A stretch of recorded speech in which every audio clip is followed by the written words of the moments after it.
Huh? Endless multiverse, endless multiverse, endless multiverse, episode 30. Hello, everybody. Welcome to Endless Multiverse, episode 30 with Chainsaw and Andy, your co-host on this crazy adventure as we go through these topics and things we have to discuss. Hello, everybody. Hello. So we have a few things to talk about, including Andor, Fantastic Four, Black Adam, The Flash, and something else. But we also have this little thing happening called a giveaway for a copy of 4K. A 4K copy, which includes the 4K Ultra HD, the Blu-ray, and digital code. Not been opened. It is still factory sealed. It's not been opened. Factory sealed. Wow. Factory sealed. It has not been opened. And I would say most of you have a chance because there is a little bit of an asterisk because of this. And here's what you have to do in order to get this. And we'll be doing this for about the first hour of the show. And then before Q&A, we'll be calling the winner. But here is how you win a 4K copy of Batman The Long Halloween Deluxe Edition, which includes the 4K Ultra HD Blu-ray and digital code. And this is what you need to do. 3 things. First of all, United States only, unfortunately. Apologies for anybody who's international, but we just cannot. I just can't do it. It's going to cost too much money, and I don't know if these discs are region-based, but the rules are simple. Follow myself and Andy on Twitter. Our links are in the description if you guys are not following us on Twitter. That's the thing you have to do, number 1. Number 2, you need to tweet out the link to our live show that we're having right now. You need to tweet out on your Twitter this show. You need to tweet it out. And then thirdly, direct message me, not Andy, because I don't believe Andy's DMs are open. Mine are open. You can direct message me either the link to your tweet with the link to the show to show that you tweeted out the show, or just let me know that you did and I can go and check real fast because it should be your most recent tweet. But that's how you do it. So follow me and Andy on Twitter. Tweet out the link to the show we're on right now, episode 30. Right now, tweet out this show so we get more people in here, hopefully, and more people to discover the show. And direct message me after that, and then you'll be entered into the giveaway, and we'll be calling that before the Q&A, which is about in an hour or so. So, yeah, that's pretty much it. We'll be kind of reminding you guys as we go through the show about that. How has been your week, sir? It was long as always, and no, I got work done. I got one of my courses is ending next week, so this week I'm kind of cram studying for my final assignment, and then yeah. Otherwise, there's not much else going. What about you? Nothing too much. It's been kind of relaxing as much as I can, trying to read some more, and work's been kind of all over the place. But once again, it kind of felt like news was kind of happening last minute for some stuff. Thank you, Jake. For Jake is here. Multiverse. Are you ready to get into it and get into these topics, sir? Yeah, let's do it. Let's get into it. Constantine, take it away. All right, then. On with the show. On with the show, indeed. We have our first topic, which is the first 3 episodes of Andor released on Disney Plus this past Wednesday. And there's been a lot of responses of Andor. Of course, people who've seen it early were raving about it and talking about it. Oh, I'll make sure I did something there. Sorry. But overall, the consensus has been that it's really good. For me personally, I overall enjoyed the first 3 episodes. I had a few issues with at least the first and second episode. I felt like they were really slow paced, and people are saying it's a slow burn, and I can definitely see that based on the things they were setting up. But what I was quite surprised with the most is the fact that we got to see Cassian like early on before he was actually taken, and his life and how he was with these other kids. And now, of course, they're hunting him and everything for what happens in the very first episode. But I was quite surprised by seeing that. And I think the sets and the background characters, especially like some of the characters and aliens thing, I think it's really interesting. Some of the characters, at least in present time with, of course, Diego Luna as Cassian, I really didn't care for too much. But at the same time, this is all just set up for where his life is then and where he's actually heading to now. Because at the end of this third episode, he's heading off into something completely different. What did you think of the first 2 episodes of Andor? Yeah, this was definitely quite different from Obi-Wan because I haven't seen Rogue One for quite some time, and it's been a couple of years. But with Obi-Wan, like because that mythology is just a little easier to remember because he's been in more projects, he's been in more films and stories and so on. Like with Cassian, again, I absolutely love Diego Luna in Rogue One. I absolutely did, and so it was but again, it took some time for me to kind of have to get be familiar a little bit with who he is and kind of how he is as a character and so on.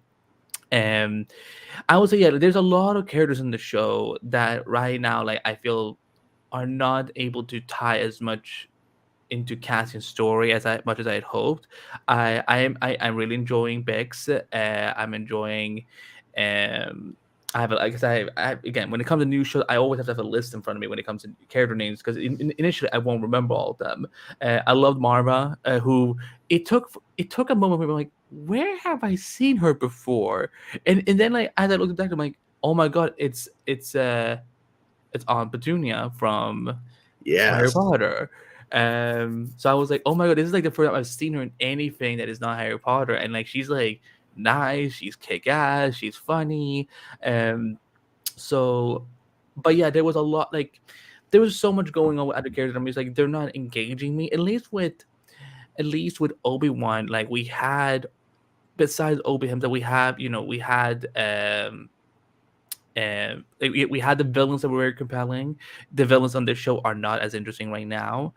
We had Leia, who was also phenomenal. So for me, it's all about just trying to like. And I also think it was a mistake releasing 3 episodes all at once that are like, I could have been more sympathetic if they all had been 30 minutes each, because I've noticed that apparently with some of the Star Wars shows that sometimes they might be 45, sometimes they might be 32. It depends on like, because I remember because everyone was making such a big fuzz about it with when The Mandalorian was coming out, and I'm like, why would they not have consistent runtime on each episode? So, and this is also a longer season, so it's I mean, it's natural that they're gonna take a longer time, to get to the meat of the story and so on, but also because it's a character that has only been in one Star Wars property, I think they're trying to flesh out like Cassian's own little world before they really get to meet her. I will say this, like you were saying, like if there's something that Star Wars always does well, like, even if I don't care for the story, if a character doesn't engage me, the sets, the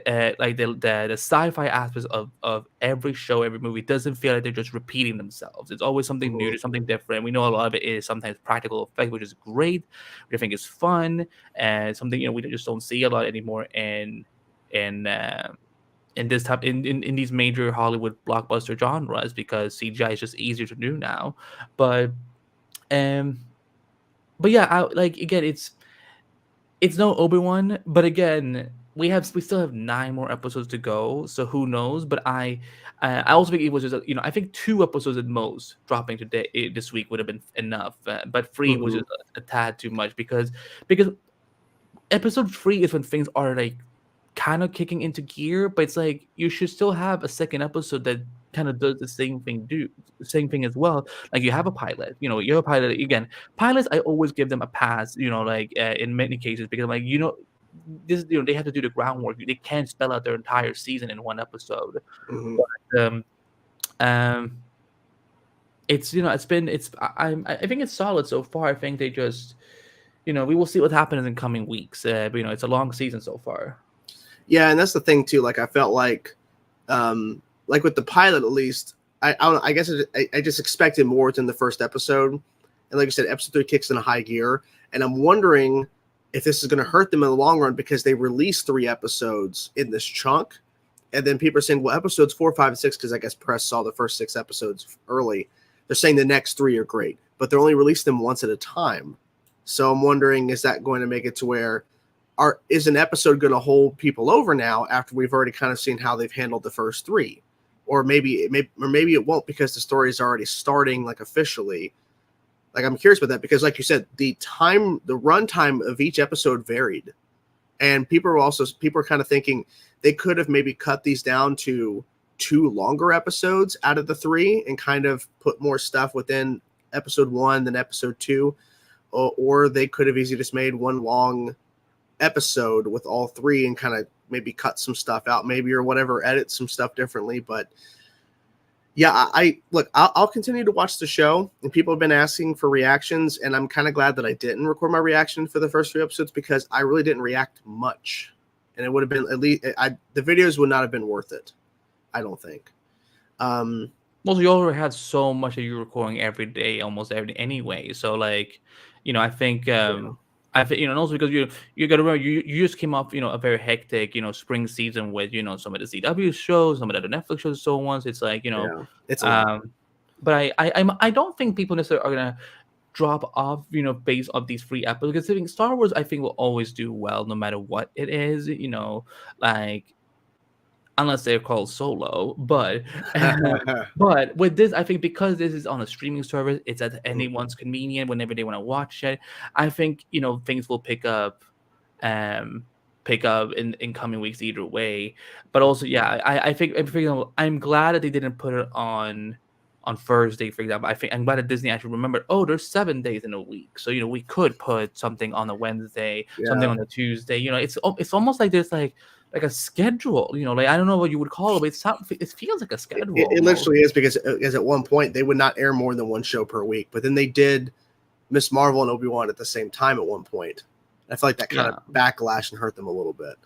And I'm glad that people spoke up and kind of talk about how unfair it was because, like, I mean, listen, Miss Marvel is wonderful, but against Obi-Wan, of course people are going to prioritize watching Obi-Wan first over Miss Marvel, and which of course Obi-Wan they marketed like the hell out of that. So just I think having I will be more prompted to check out more streaming shows if they're released on different days, because again it's like you can watch it at like it's like watching broadcast TV. You have okay, it's going to come out at 3 a.m. Eastern, 12 a.m. Pacific, so like it will be there, but it's like at least it's on different days. If like, because I remember the days when like it was exhausting just having like like Flash and Legends of Tomorrow back to back, Arrow and like Supergirl back to back, when all the CW shows were like kind of airing in the same block. But like.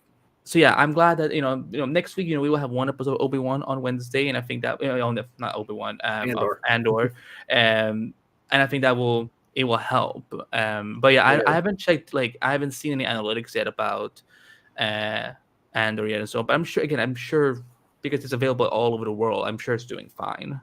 Yeah, I was doing fine. We do have a super chat from Naruto saying, "Found out that YouTube that Game of Thrones season 3, Joffrey tells." Sorry, my mic's in the way. Marjorie, how Rhaenyra dies. No idea. No idea. And that's spoilers. But that's an old season, people, Yeah, well, no, he's talking about Rhaenyra, which is a character from House of the Dragon that's airing right now. So, okay. Spoilers. So yes, real fast before we jump into our next topic, which of course is covering, I forget actually what we're covering next. Oh, Fantastic Four. We want to remind you guys, we'll be reminding you guys each break before we jump to the next topic, is that we're doing a giveaway for the 4K Ultra HD Blu-ray digital copy of Batman The Long Halloween Deluxe Edition. Not opened up. It is still factory sealed.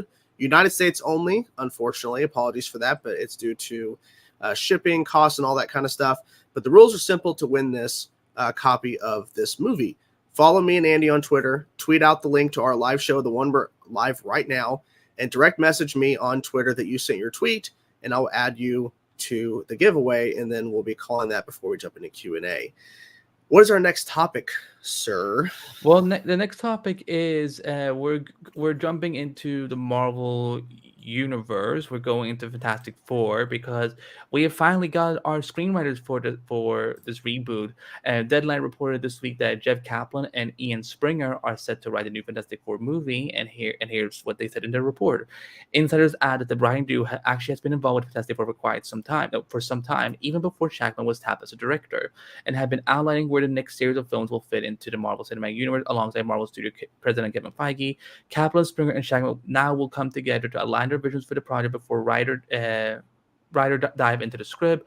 Feige is producing the picture. At Disney's D23 event this month, Feige confirmed Shackman as director of the film, but said that was all he had for the audience at the time, with no cast on board. Feige and Shackman now will focus on finding actors while the script is being written. So, again, this explains even more explicitly why there was no casting, because no one has been pegged, because they just tapped the director. Now they got the writers like properly on. So,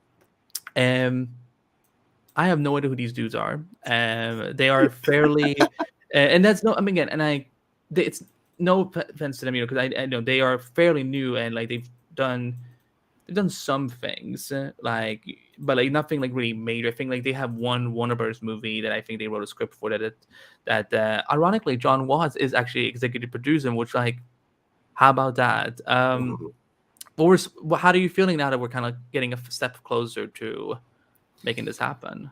I think it's at least we got some sort of news. I think that it kind of answers the questions of why the rumors of the cast going to show up at D23 this year didn't happen, because they literally are still writing the script, and they literally just, of course, hired Matt to direct.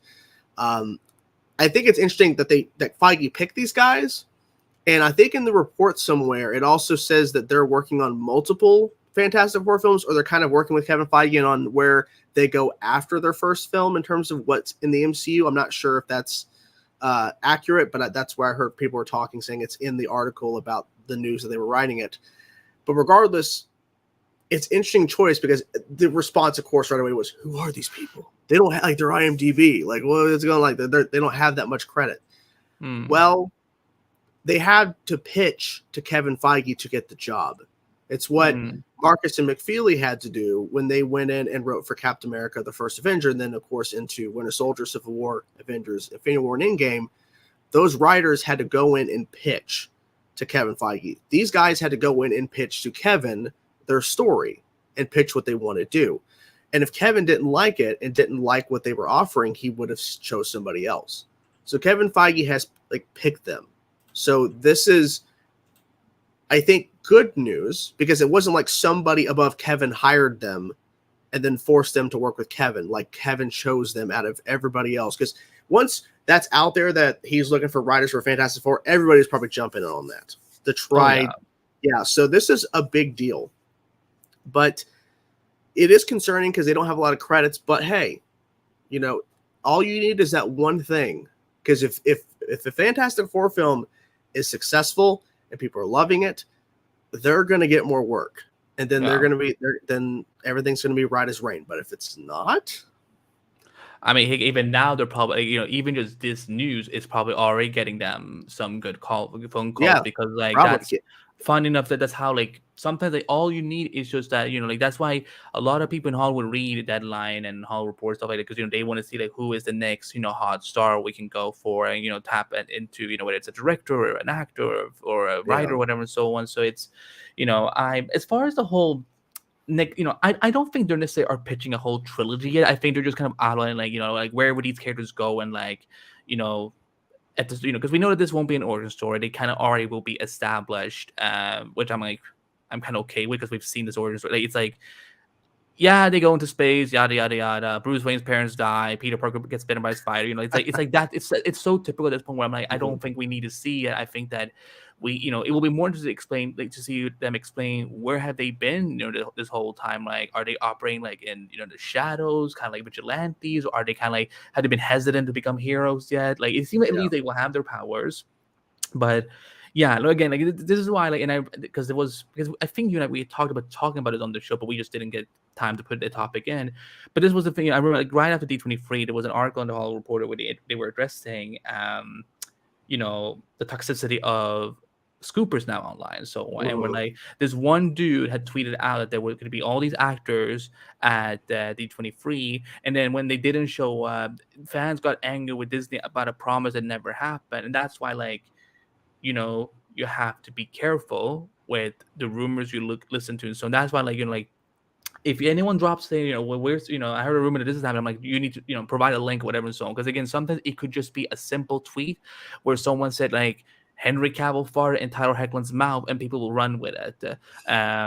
Which, again, it's an image for sure to have in your head, and you can live with it. But hopefully their idea will be great because I'm ready for a great Fantastic Four movie, and I'm ready to see these characters and whoever whatever villain they're gonna pick, whatever so on. I'm kind of hoping they don't choose Doctor Doom immediately, kind of like just Do something different. Yeah. yeah, because that's the problem with all of them is that they all started with Doctor Doom, and I mean I don't know what the fuck Fan Stick was trying to do because that looked like a walking silver plated trash can of Exactly. nothingness. Yeah. But look. but that's at least for Fantastic Four. So ready to hand in some new DC Warner Brothers drama because why not? Yeah. And we do want to mention real quick the giveaway real fast, guys. We've been mentioning it. United States only for the giveaway. 3 simple rules. Follow me and Andy on Twitter. Tweet out the link to the live show here, episode 30. Direct message me on Twitter that you sent the tweet, and I will add you to the giveaway, guys. Make sure you follow the rules. And you have to be United States only. That's the only way it can work. Unfortunately, so apologies for that. But yes, so in terms of DC, like I honestly had no idea what was going on, man, about this whole Black Adam situation because I was like, what's happening? Like, what are people talking about? Because I didn't watch the trailer, right? So corrected, as you put there in the picture. That's a good picture, by the way. It's corrected. So what you're seeing in the background, not the Wonder Woman shot, but the background of the full image is a brief shot from Justice League, the theatrical Justice League cut. This was in the original trailer that was posted by The Rock and was posted everywhere. And then they took it down. People are like, what? Why'd they take it down? And it's because of this shot, because people were getting upset. And then they corrected it and removed it entirely and just didn't put anything. I think they put another shot of Aquaman or what they put. Do we know what they replaced it with? I don't even know. I think it was like a lightning strike, right? Which I think was supposed to be the Flash, but Oh, okay. But of course, you don't really see. Yeah, you don't see that. No, why would you? Your screen when you need your light back. Sorry, it became a shadow. I'm doing something. But yeah, I mean, I think this whole situation is there. I'm back. It's definitely interesting because it just goes to show that there's a knee-jerk reaction. And the thing is that we have heard from Warner Brothers that they consider the Justice League their canon. Mm-hmm. So that's why it was in there. Now, obviously, the people who are editing this trailer, they weren't thinking about what this could cause. Yeah.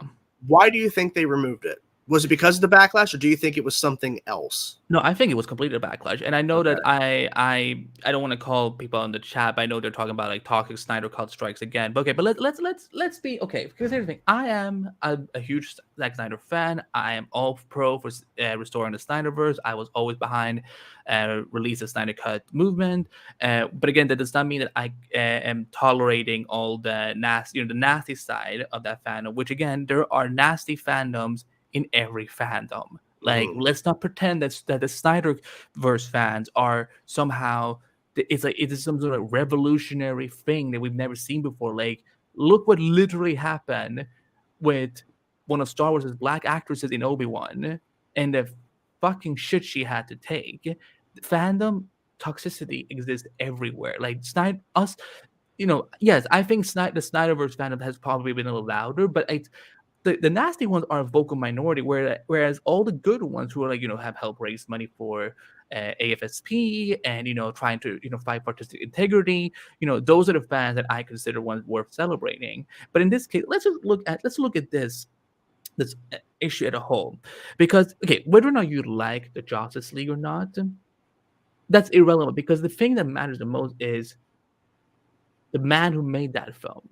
So you think so if people are thinking that it is bad that Warner Bros. Caved to people for putting in a shot of a film from a film of another filmmaker that this other director took and completely messed up because he hated his vision and everything, and really made it into this big pile of mud. Mm-hmm. And also, we also know that this film have had this film. Like, I don't really want to promote him. I don't really want to promote him at all because there's only one Justice League movie, and it's the one by Zack Snyder, and that's the only one I care about. But this other filmmaker has allegedly he created a toxic work environment.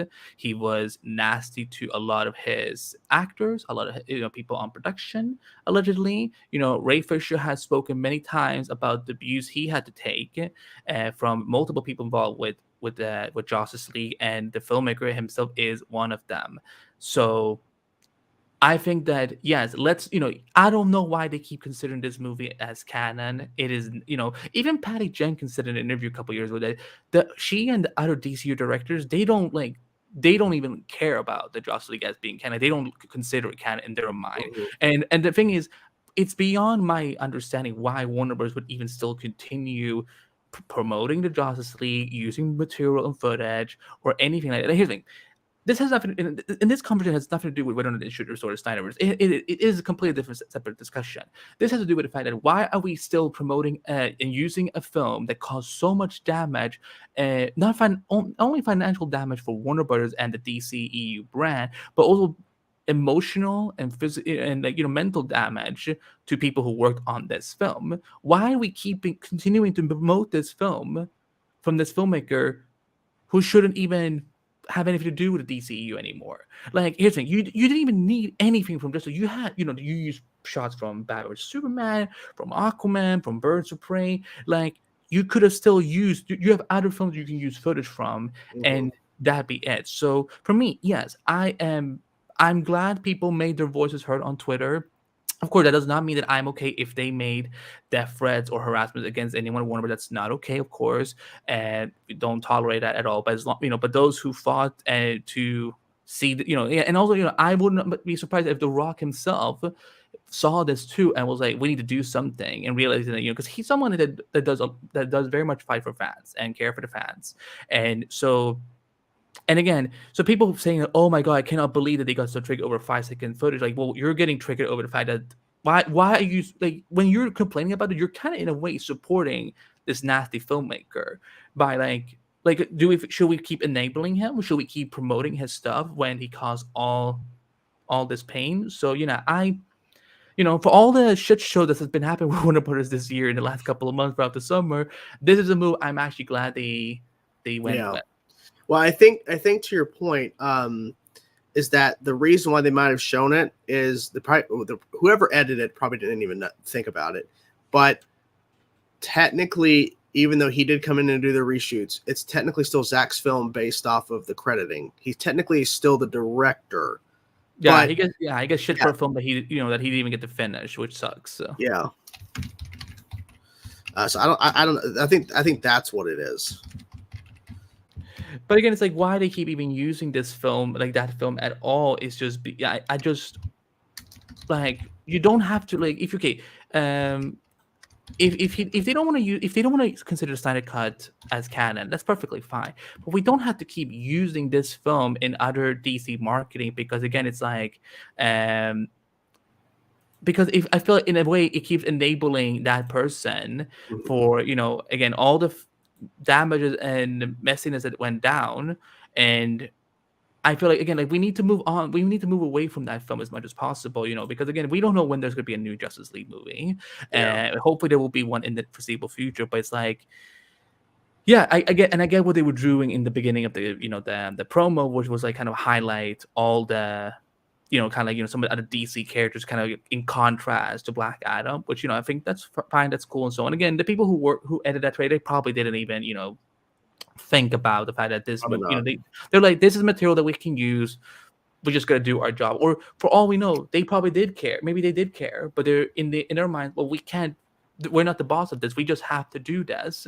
But again, and that's why I'm actually applauding Warner Bros. For actually taking action and getting rid of that, because again, it's like, this film, we need like that film needs to be as forgotten as much as possible, because at this point, like, it's not cool. I don't like that it's being used. And again, it's like, you have so many other scenes you could have used. Exactly. You have so many scenes you could have used. I'm like, why? Like, what? Like, Steppenwolf even being in the trailer didn't really make sense to me. I'm like, you're talking about heroes and villains, yeah, but it's like, you don't even see, like, again, let me throw up the image again, because and this was me, like, the best I could do to freeze frame to see him, where like you see his tiny little leg, You see his tiny little leg. That's all you really see. So it's like it's just ridiculous. But again, also it's just seeing people getting so fucking pissed off that like why are they caving? Why is Warner Bros. Caving to the to the Snyder fan and whatever and so on? It's like why are you supporting that film? But Exactly. but enough of me because we have a special guest joining us live from California studio at Warner Brothers Discovery Burbank studio, Mr. Canagraz from Discovery Public Relations. How you doing today, sir? Me? How did you guys get this access to my camera? We hacked you like GTA 6. Hold on, let me reset the settings. Get Yeah, reset Felicity yourself. in here to help me. Yes. Cisco, can you get on here too? I've had a breach. Okay. I've had them reset it. Now you guys will never see me. Suckers. We see you. We still see you, but okay. Man, Andy and Chainsaw are going to be so disappointed when they know they can't see me anymore. No,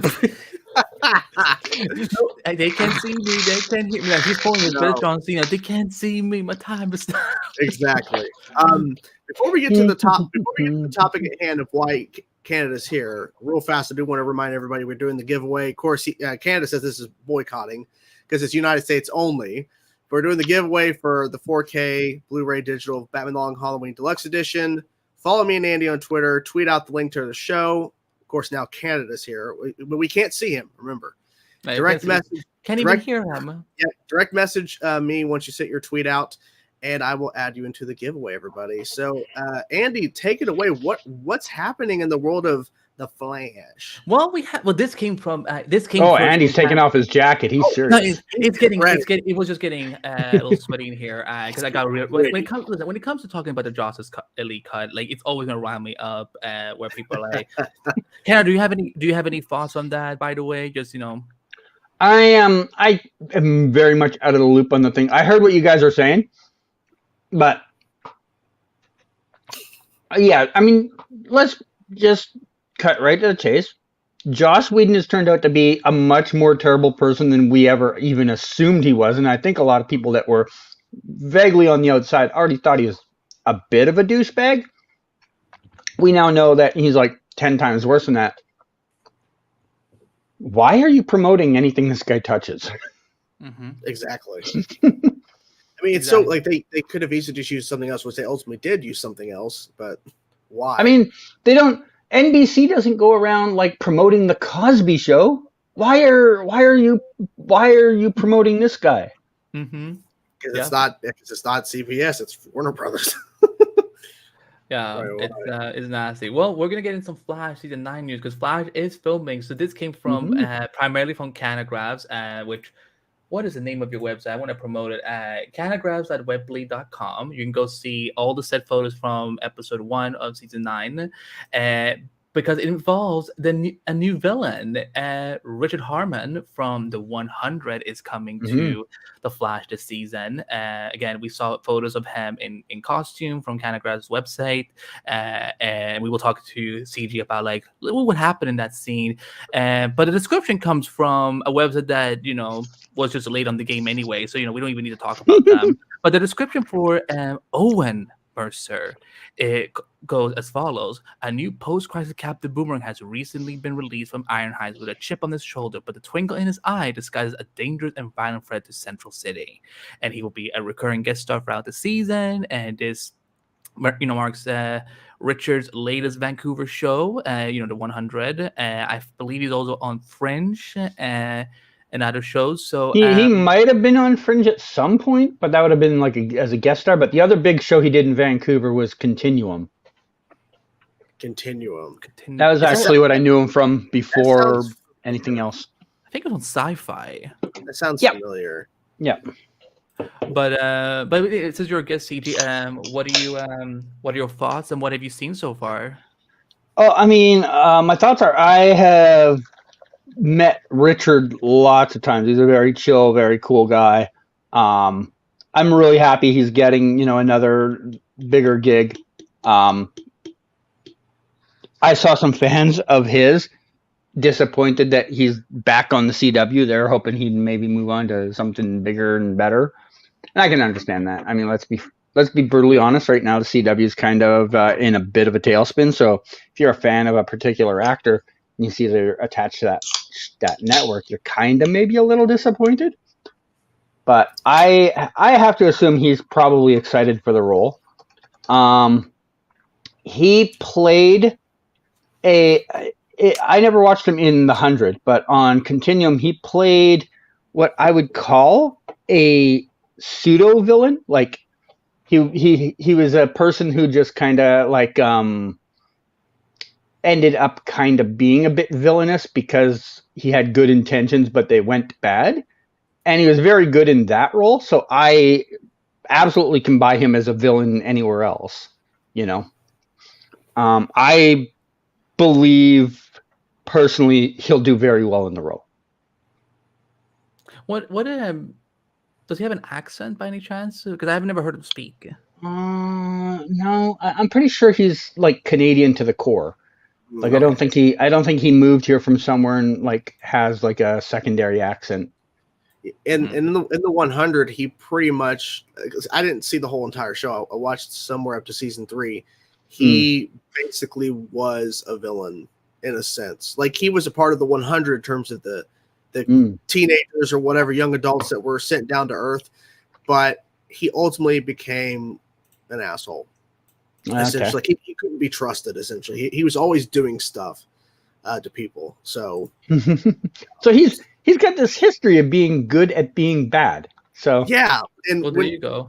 Your photos, because that's what we wanted to bring you on, because you got the photos. You basically broke the exclusive. That by the way, technically, hold on. Technically, I saw a tweet from someone named Andrew, who 6 days earlier had posted a GIF. And I didn't know what it meant. Well, now we do. But with your photos, like he looks like he's from the comics, like his suit. And I've had so many people say that. And here's the funny thing. So I shot it that afternoon, and I went home when they went on lunch. I went home. It was 2 blocks from my house, so I went home to edit the photos. I didn't look them over. Like I didn't sit there and be like, I wonder what character he is. All that. I even in my original post said I think it's Richard Harmon because I didn't spend a lot of time looking at it. It looked like Richard Harmon, but I couldn't be 100% sure. So I said in my post on Patreon, I'm like, I think it's Richard Harmon. Didn't even try to figure out who the character was. I just posted him, and then everybody else, came in and like, Captain Boomerang. And when they post those side-by-side photos to the comic pictures, I'm like, yes, that is 100% exactly how it looks in the comics. And that is something I think The Flash has done very well the last few years, is when they do bring in a new villain now, they are putting in the effort to make it look how fans of comics at least remember it looking. Now, the character might change personality-wise or story-wise, but they get the look down. I mean, most notably, Deathstorm looked like Deathstorm from the comics. Oh, crap! I still remember that night. Like, they literally got the detail of Captain Boomerang down to his beanie with the boomerang on it. Like it's like perfect. I wouldn't believe. At least I wouldn't believe it when because I knew Deathstorm was coming, but I wouldn't believe the person who said like, well, you're gonna see him with the skull. I'm like, no, you're bullshitting me. That's never gonna happen. We're in season 8. The budget is like, listen, the show, the Flash does work really hard to try and bring those effects to life. But let's just be honest, this is not the season 1 budget that we had where they could put Gorilla Grots and King Sharks and Firestorms and whatever. So like when that happened, I'm like, oh, and that friend was so bitchy with me. They're like, I told you. What was it that I said, Andy? I said you would get in the damn skull. You wouldn't listen to me. I'm like, because it was too good to be true. So I was wondering if I have your permission, can I share just one of the images? Yeah, sure. Because I want people to go to your site and check it out. And there's like, for all my fellow West Alum peeps out there, there's content. There's content. I had a good laugh. Because I saw I was the only person with anything more than a camera phone at the set before lunch, and Candace left at lunch, and I saw all the fans because the photos had finally come out, and there was like 2 originally in my Patreon post of Candace there. all of them started bothering the other photographers that did go to set or fans that were posting. And they're like, oh, can we see what you got from Candace? And I'm like, suckers, they've got nothing. You have to come to me. So Like of all the people that got it, they must be just like steaming. This machine we see here. What? It's got a name. It has a name. Okay. Mm-hmm. If you have my blog open in front of you, you can find the name of it in there. If not, I can find it. Give me a second. Okay, we'll take down the screen. But yeah, you guys, we'll post a link in the chat and the show notes, so you guys can go check it out. But the costume looks phenomenal, and it was called the Romer Accelerator, spelled Roemer. The Romer. Yeah. It sounds like a Chester creation, definitely. But I googled it when I saw, because I saw. The reason I found this out is I saw a clip when I was photographing the scene of one of the storyboards in the corner. So I zoomed in on that, and it had this name for the thing on it. That's the only reason I know the name of it, just dumb luck. And so I Googled it when I got home, and nothing came up. So, yeah. Yeah, it sounds like really... It's a weird name. But it's from Cord Industries. Oh, Cord. Because it was a Cord Industries truck that it was sitting on. It's probably one of those things like Arrow. They'll just mention Cord. We're not going to see Ted Cord. Yeah, obviously. I mean, who knows? Could see him. I told Eric because when I was like, don't joke with me about Blue Beetle, Eric, because like he's going to tee again. Because I was asking about like this blue crystal thing. I was like, could it be Cobalt Blue? Could it be Max Mercury? Whatever. So he's like, for all we know, it could be Blue Beetle. I'm like, Eric, don't you joke to me about Blue Beetle. Listen, us Arrow fans been waiting since season 1, since they fucking introduced Cord Industry. They've been throwing Cord out there like it's going out of style. Yeah. No, I went legit. I'm like, don't joke about Blue Beetle with me, Eric. Like this is because we've been waiting. Jordan, how are you feeling? I know that we've seen Captain Boomerang before with Digger Harkness. Yes. I'm glad he blew. I'm glad that we're getting him, and obviously they can do this with post-crisis. They can do a lot of things, really.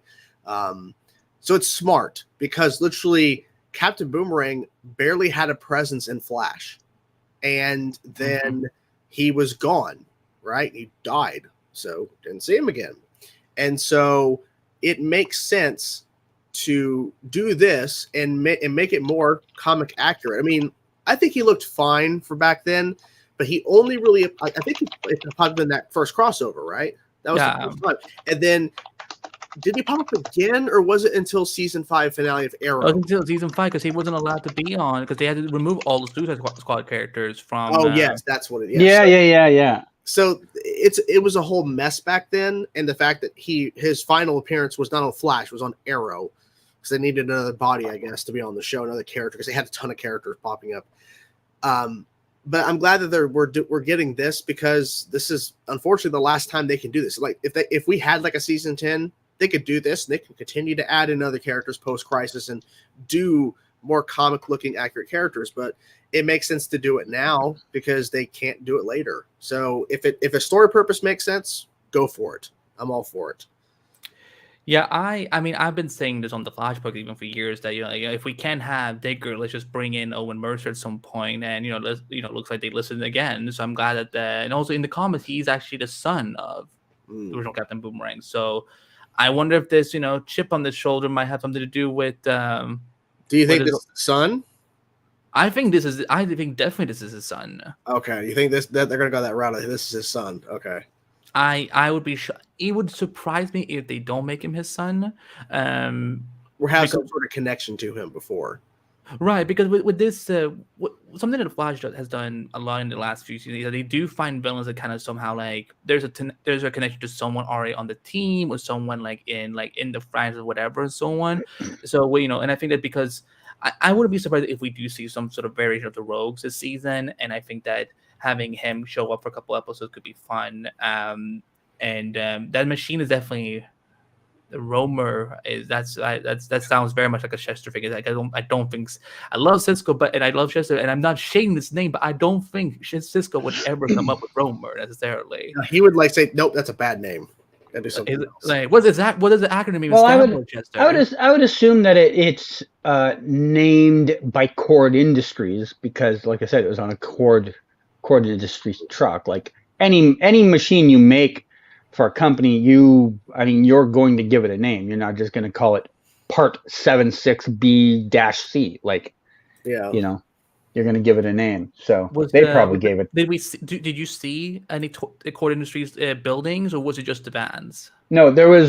So if you go to, I hate sounding like I'm pushing it out, but like please do. If you go to my blog, the last couple of photos, I took a couple of photos the day before when they were setting up because I thought they were filming that day, but it turned out to be the next day. Right near the end of it, there's a picture of a Cord Industries like placard thing. Like I assume they're at Cord Industries or just leaving Cord Industries. And then the only other photo I had was like the picture of one of their trucks. But there was like 3 Cord Industry trucks there. So the only thing I know about the scene, like I said, is the name of that thing and that this thing was sitting on the back of a flatbed truck. So I don't know if they're leaving Cord Industries or coming to Cord Industries, but that is all I really have on that part of it. Why does Barry and Iris look so distressed? Like, what are they doing? Always distressed. Why listen, I love that she had the gun, but I'm like, why are they distressed again? What happened this time? Because when those two look up into the sky, something bad is about to happen. CG. They I think they found out that Chester and Allegra are not. They had an argument, so their relationship's been set back. So they're going to need one more episode to figure that out, and that they're upset for their friends.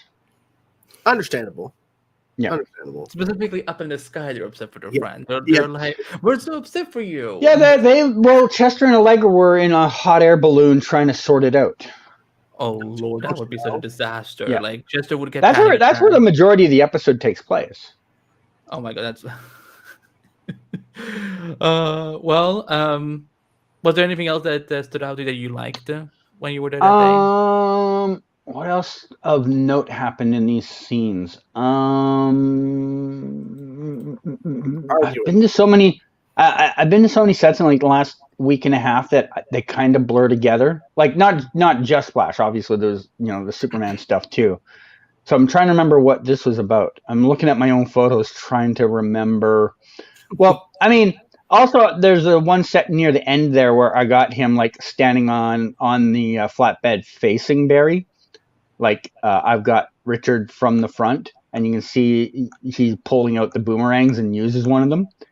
And I saw a couple people early on when I posted the first set of photos. They're like, "Oh, I wonder if we'll actually get to see him use any boomerangs." And it's like his entire jacket's just layered in boomerangs. Yeah. Like, it's not CGI'd, right? I mean, it obviously be CGI'd when he throws it, but it's not CGI'd like the practical effects of him having them. Because I've seen a lot of sets where whatever the weapon is, if it's something that could be problematic, like something an actor could accidentally drop or throw, they don't always use it. Like Stephen Amell never shot an arrow. Like, those are all CGI. You might get him holding the arrow, and that's it. Like he never releases on the arrow. And same here with Richard, he's holding the boomerang, but usually they won't have a practical prop in a hand very often because there's the risk he could accidentally let it go. It hurts somebody. Yeah. Yeah. So I was really surprised by that one. Yeah, one of the last photos, like you can actually see, like you see him holding it, but also you can if you look like in his like left side of his jacket, you can see it kind of sticking out, which I think is pretty cool. But yeah, no, I'm excited to see him. Excited to see what they're doing in this premiere. Yeah, I feel like so far we've learned more about the Flash premiere than we've done Superman Lois, because I feel like we see that one big scene and that's it. Well, Superman and Lois is now on to episode 2. Oh, okay. Already. Yeah. Oh, they did Yeah. start a week before them, so never mind. That does make sense. Superman and Lois was actually filming downtown yesterday, but they were almost entirely on a rooftop, so I saw very little of it. I know Tyler and Bitsy did a scene with an unknown actress, but I don't know what the scene was really about. I mean, I know a couple details, but I don't know what they mean. Gotcha. How well, because I'm always curious, like when you take these photos, like how well can you actually, probably not super cool, but can you actually hear a little bit what the actors is saying? Kind of, do you see their Sometimes. I mean, I feel in the last 4 to 5 years, especially since I've turned it more into a business thing, I try to not be too in their way. Mm-hmm. I try to be as far away as I can and still get the content, because I don't want to be in their way, because I am in the end going to post this on Patreon, going to post it on YouTube, making revenue off them, so I don't want to make them make my part harder. Back in the day, like some of my first videos, like I got Diggle back in season 1 or maybe 2. I don't remember which year it was. He's like got a grenade launcher and he's like shooting it at a truck. I'm standing like 5 feet from the cameraman and like 60 feet from Diggle. Like back then, I was a little more, and also that like sets weren't nearly as like locked down as they are now. I feel myself being part of that too. With so many looky-loos having become regular looky-loos in Vancouver, they have become, they set perimeters now that are much wider than ever before. Like The Flash, the last 2 times they filmed at this location, has set up their own like gated area. They put up a fence around where they were going to film so that they had their own area separate from the public. The public could not accidentally be, roaming through their area, And like no one else does that. Like Superman and Lois 2 days later were in the exact same location. They didn't have a big gate up around there, So that's just, 9 years of experience, I wonder if it's due to different productions or if they have their security different, I'm guessing. Yeah, 100%. This all comes down to whoever on their staff has decided different things. They've decided, okay, when we're out on a location, we want it locked down as hard as possible to avoid any, complications or whatever. And then another crew who maybe isn't as experienced isn't thinking that. Superman and Lois has filmed in a major public spot like 5 times in 3 seasons. They don't have that experience as the Flash would, where for 8 seasons they've constantly been on location, and over time they've just been like, okay, we need to cut down on this problem. Oh, okay, this is a new thing we've learned. We got to cut that out, and you just keep growing your repertoire of things you need to think about, right? Well, they also have their own Smallville that's in public, but it's not actually in public.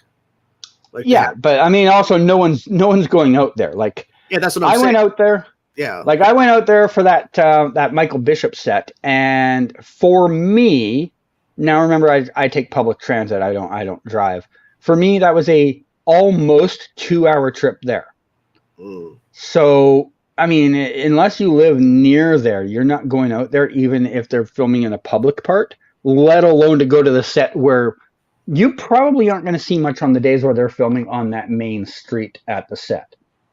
I went out there, photographed it, and they were filming there that day, but they weren't on the main street part. They were around the corner. And from my view, there was nothing. You wouldn't even know they were filming there. But I knew they were filming there. So if you're just a casual fan going by, I bet you on the days where they are filming on the main street, they probably have some scrims up at the end where the public would be able to see. So you're kind of never going to see anything there, probably.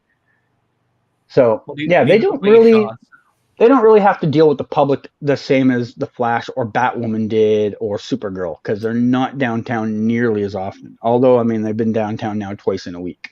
It's kind of crazy. But yeah, I think again, great shots, and I think that's it for the Flash casting, which again came from Canada because blah blah Hollywood was a little too slow. And yeah, and what To if be Iron fair, Man? even though, yeah, I more or less said between me and like Paige's video, everything was said that was out there except for the fact that the one thing I'll give Deadline is they did confirm it was Owen. That's the only thing I can really say. Technically, they had that exclusive, but that wasn't in their title. They didn't be like exclusive the name of the character. Yeah, and I felt they only, and I think they probably got the exclusive because they were like, oh, because that's the thing. Like, you need just start announcing these things because the thing is, like, when I found out last week that it was happening, I'm like, okay, it's okay. So they're going to start filming soon. So maybe it's going to be a Friday night announcement or something like that. And then I nothing bet you happened. that it's probably one of these cases where they were told like, here's a thing. We'll let you know when you can announce it. Just have the article ready. We'll let you know when you can announce it. And they probably didn't think anyone would know who the hell Richard Harmon is and get photos and piece 1 and 1 together because Dressed they like don't think on the same level fan sites and that do. They just think of this as a corporation and they're kind of like, no one really will, put 1 and 1 together. They don't. That we're 9 years in and they still haven't figured this stuff out. So they probably didn't know until some people started texting them and going, your photos of Richard Harmon and the Captain Boomerang thing are out there. And they're like, oh, hey, Deadline, yeah, you can run that now. Like I have a hunch that's probably what happened. Deadline probably had the info. They probably had exclusive info, but they weren't allowed to run it until they were given the okay. And by then it had been spoiled.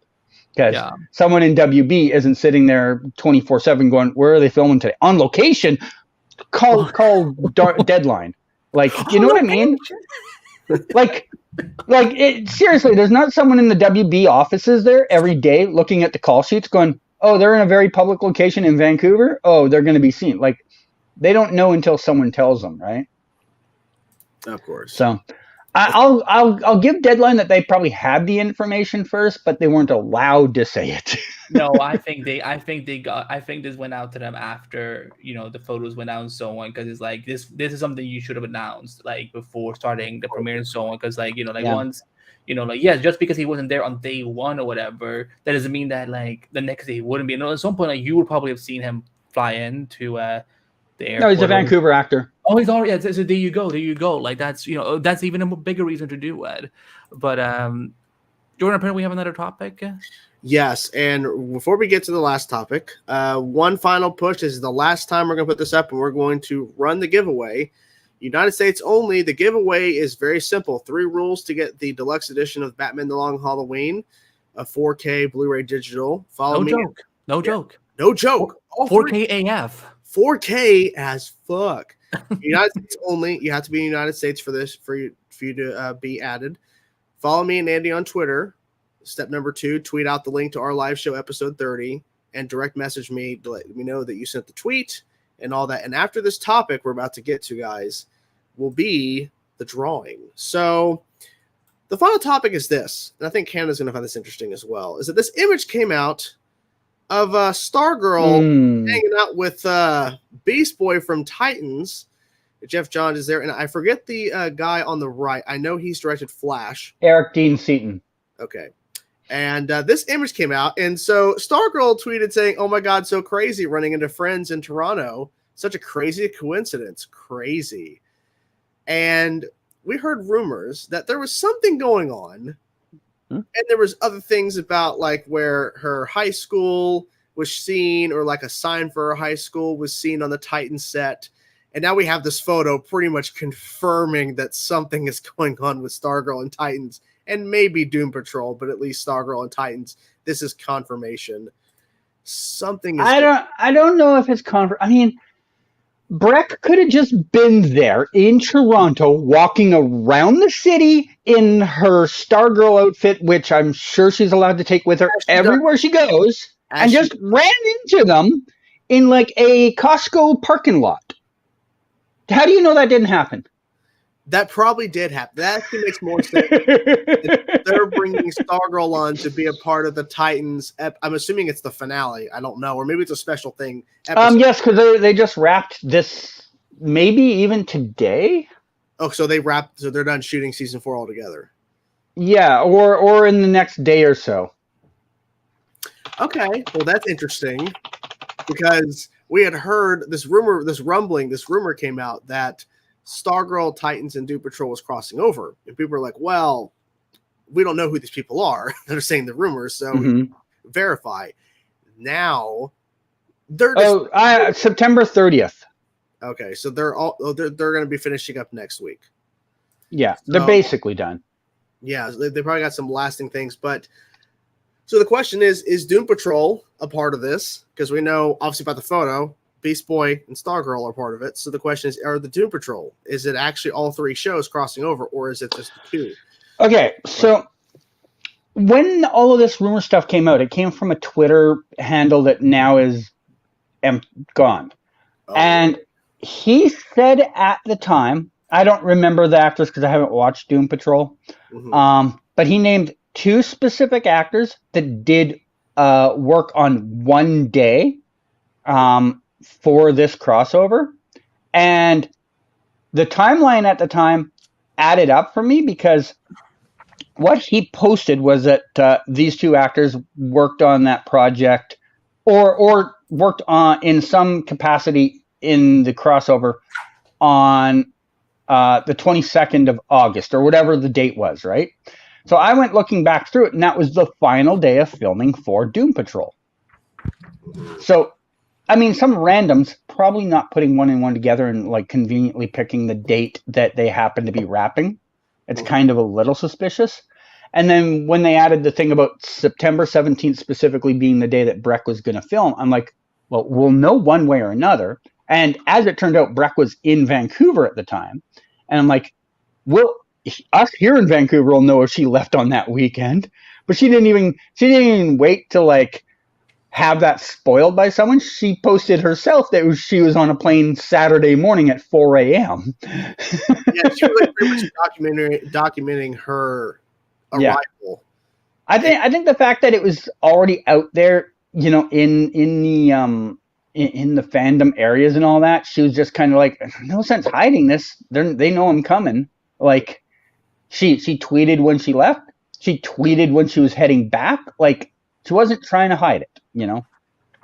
So, yeah, when I first heard all this, I said it to a couple other people who asked me privately about it.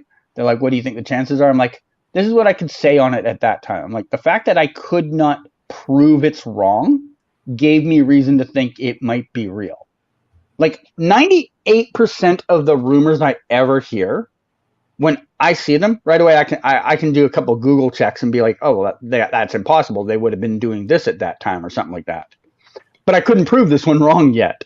And I'm just like, all the stats the guy gave added up to possibly being real. And I'm like, for me not to be able to prove it wrong makes me think I have to assume this might be real, you know? I mean, it really just felt like at first when the rumor came out, there was a bunch of like random facts he was throwing out in the tweets or whoever this was running the account, because they were saying how they got the sheet that said that this person, and then Breck and everything. And it's like, okay, like obviously you don't want to post that sheet because that will definitely out you who you are. But like no one knows who this is. Like no one can verify who this is. So I think it's interesting that they're doing this, but they still haven't officially announced it. I'm guessing at this point, because we know Titans is going to be at New York Comic Con, they're probably going to maybe officially announce it, or maybe they'll just not say anything and just wait for the episode to air. I don't know. I think there's a couple reasons they might not announce it. One of those reasons might be if this is literally something very, very, very, very, very small, and they don't want to get people's hopes overextended. Like, say it's similar to like Crisis, where we saw Stargirl's team in, you know, the thing for 2 seconds. They might hold off on like promoting it simply because they don't want people yelling at them when it comes out and being like, what the hell, she was in for 2 seconds, you know? Yeah, like if they this announcement, like, oh, so Stargirl's here, and then literally it's like a quick shot, and it doesn't really do anything. Could you imagine back on Crisis if they had been promoting Doom Patrol and Titans and Stargirl all being on this show? Fans would have like hunted them down. And Swamp Thing, the show got canceled. We're gonna have Swamp Thing, and literally it's just 2 shots. So I can see them maybe holding off on promoting it if it's legitimately, because I mean, Breck's entire work day had to be like 6 or less hours that day, because she would have got into Toronto early afternoon Toronto time, and then went straight there, had to do wardrobe fitting, hair, and all that stuff, then work. Even if they worked her right to the end of the day, I mean, she probably did 6 or less hours of filming, you know? Yeah, so it's probably going to be like to where it may be just a small role. But like people have been putting in the chat saying that they're 2 completely different shows in terms of tone. I like how you left too. They're all leaving. And Defunct is saying, did they already confirm it's a cameo? I don't think. I don't know. I don't know if she's actually went that far to say it's a cameo. They haven't confirmed that she's even there. Even though she yeah. Like I just been saying, I don't think they're going to promote it unless she's in like, let's say 60 or more seconds of screen time, then maybe they might promote it. Just a tad. Well, I think that's pretty much it. I think we all spoke on that, what we could speak on that. So now it's time for the giveaway, everybody. It's time to give away this 4K copy. We're giving away Andy's book there, are we? We're giving away the 4K copy of the Long Halloween Deluxe Edition. Thank you, Andy, for your contribution to that topic. I think you gave a lot of insight. So now we're going to run. So I would have ran on what? Everything on the. Let me catch you up on what we were talking about, Andy. So what we were talking about is how you clearly know something is going on with Stargirl, Titans, and Doom Patrol, and you might have written the script for this. Oh, he wrote. Yeah, yes, he went that extra step. They actually called him up. Yeah, I already knew ahead of time that this was going to be a reading crisis section. So I would have done this picker wheel on my actual computer, but the issue is that as we started the show, it actually. There was a delay when starting the show, and then when I was clicking on things, it was delaying because my computer was just being finicky. I think because the picker wheel site was being really stupid. So we're going to spin here, and we're going to see who wins. We're spinning now. It is spinning. Spinning. I like spinning. And the winner is Zach 312. Zach, it's Zach's ZACH 312 on Twitter. You have won. Thank you for playing and being a part of this giveaway. So I will message you if you're watching, Zach. I'm not sure who Zach is here in the chat, but if you are here, Zach, if not, I will personally message you. And if for some reason Zach does not get back to us in a timely manner, I'm not saying within the next hour of the show, but if I just don't hear from Zach, then have to go with I'll just pick somebody else. I don't know. But yeah. If Zach does not get his prize, do you want then I think what you have to do is you have to train a carrier pigeon, tie it to its foot, and just set it free, and wherever it lands, that's your winner. That's the winner. I believe that's legally what you have to do in the U.S., isn't it? I think so. Yeah. Are we ready to get into some Q&A, Andy? And yeah, I mean, is there any? I think that's it. There's nothing else we need to talk about. Nothing else. Mm-hmm. I think we've covered all the topics. There was a huge span of time there where I'm not sure what was happening, but we're back on track now. We're good to go. So let's get into it, guys. Q&A. Ask us questions, or we'll fucking leave, or Canada will go to the bayou. I had a little thing there. Or he won't get any more season 9 photos. He's gonna go to exactly. He's gonna go. I'm gonna wait until season 10. No, you're gonna go bring back Once Upon a Time, and that'll be fun. Please don't. Man, I gotta say, man, Once Upon a Time leaving was a big money loser for me. oh damn. It's Scout About. That's who it is in the chat who won. It's Scott. Hey, there we go. Yeah, he posts awesome. Yep. He's like, what I need to do? Address. I need your address. That's all I'll need to know, and I will send it. Okay. Well, let's go through the chat. Congrats. Yes, and we might switch up our giveaways whenever we do them to kind of make it easier for everybody. We're still learning, so apologies to everybody who, because I saw some people say they didn't have a Twitter. Apologies for that. We were just trying to find the best way to go about it. We'll find a way. I have a question from Kiara. Does Annie Chainsaw watch Stargirl? I know CJ hasn't watched since season 2. I mean, we watched. I know we covered the premiere. Yep. I think. Are you caught up? I'm not caught up, but it's because I don't watch woke shows. I don't watch woke shows. I only watch. No, but I'm not caught up. I know. I think I'm gonna try to see if the ghost, my wife, people are like who's Shelby, that we can watch, because I think we're at what 4 episodes have aired so far. 4, I think, or 3. This week was 4. Okay, yeah. So, we got episodes. You guys get episode 5 in 2 weeks, because apparently there's there's like their first hiatus. For Scott, 1 week. For 1 week. Okay, thank you, Scott, for the super chat. What do y'all want to see in the Ahsoka series? Ahsoka. That's too much. That demands too much. Ahsoka Tano. That's more descriptive. I appreciate that. Thank you. Connor, thank you, Connor, for the super chat. David Zaslav wants to sell Warner Brothers to Universal, and I don't know. No, it wasn't Universal. Wasn't it Comcast or whatever? Is that same company?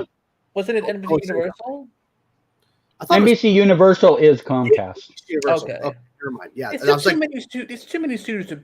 They're combining too much combination. If David Zaslav is literally spent all that money to buy out Warner Brothers and has done all this to try to fix the company, to flip it in a couple of years, what a shitty person, because he literally upended all this stuff, canceled a bunch of shit, got a lot of people fired, or basically let go. But that's what business people do. Who, when all this product is to them is zeros and ones. And that's unfortunately the business. But it's really like I said this kind of when the process was like when they started canceling all these things. I kind of said it a couple of times. I'm like, I can see us being in a point. I didn't think it would necessarily come as quick as the rumors are right now. I thought maybe more like 2025, 26. I could see it being a point where he bought this because he wants to pick and choose pieces out of it that he wants to keep and sell the rest off to someone else. And he keeps certain IP that he now owns and then sell off everything else in bulk to another company. He clearly has no interest in the DC Comics side of things. That's blatantly obvious. He could take Warner Brothers and just peel it apart and just start throwing shit to other people. He's like, we'll keep HBO, but we're going to get rid of the DC content. We're going to keep the library of old movies, like Lethal Weapon series and stuff like that. But we're going to sell off these properties that are under whatever other umbrella company they have. Yeah, he could, because they did say within that amazing presentation, the phone call, where they had all those graphics, that DC Studios was its own thing. So he literally could separate DC out from under Warner Brothers and sell it to somebody else who wants to buy DC. And I legitimately, the longer this has gone on, feel somewhere down the line, whether it is in 2024 or later, selling DC off at the very least is in his deck of cards. Because he doesn't show an interest in it as a piece of his plan going forward. He'll only keep it if it starts to turn a profit. Because obviously with that investor's call, you can't turn a profit when you're putting out 0 things a year.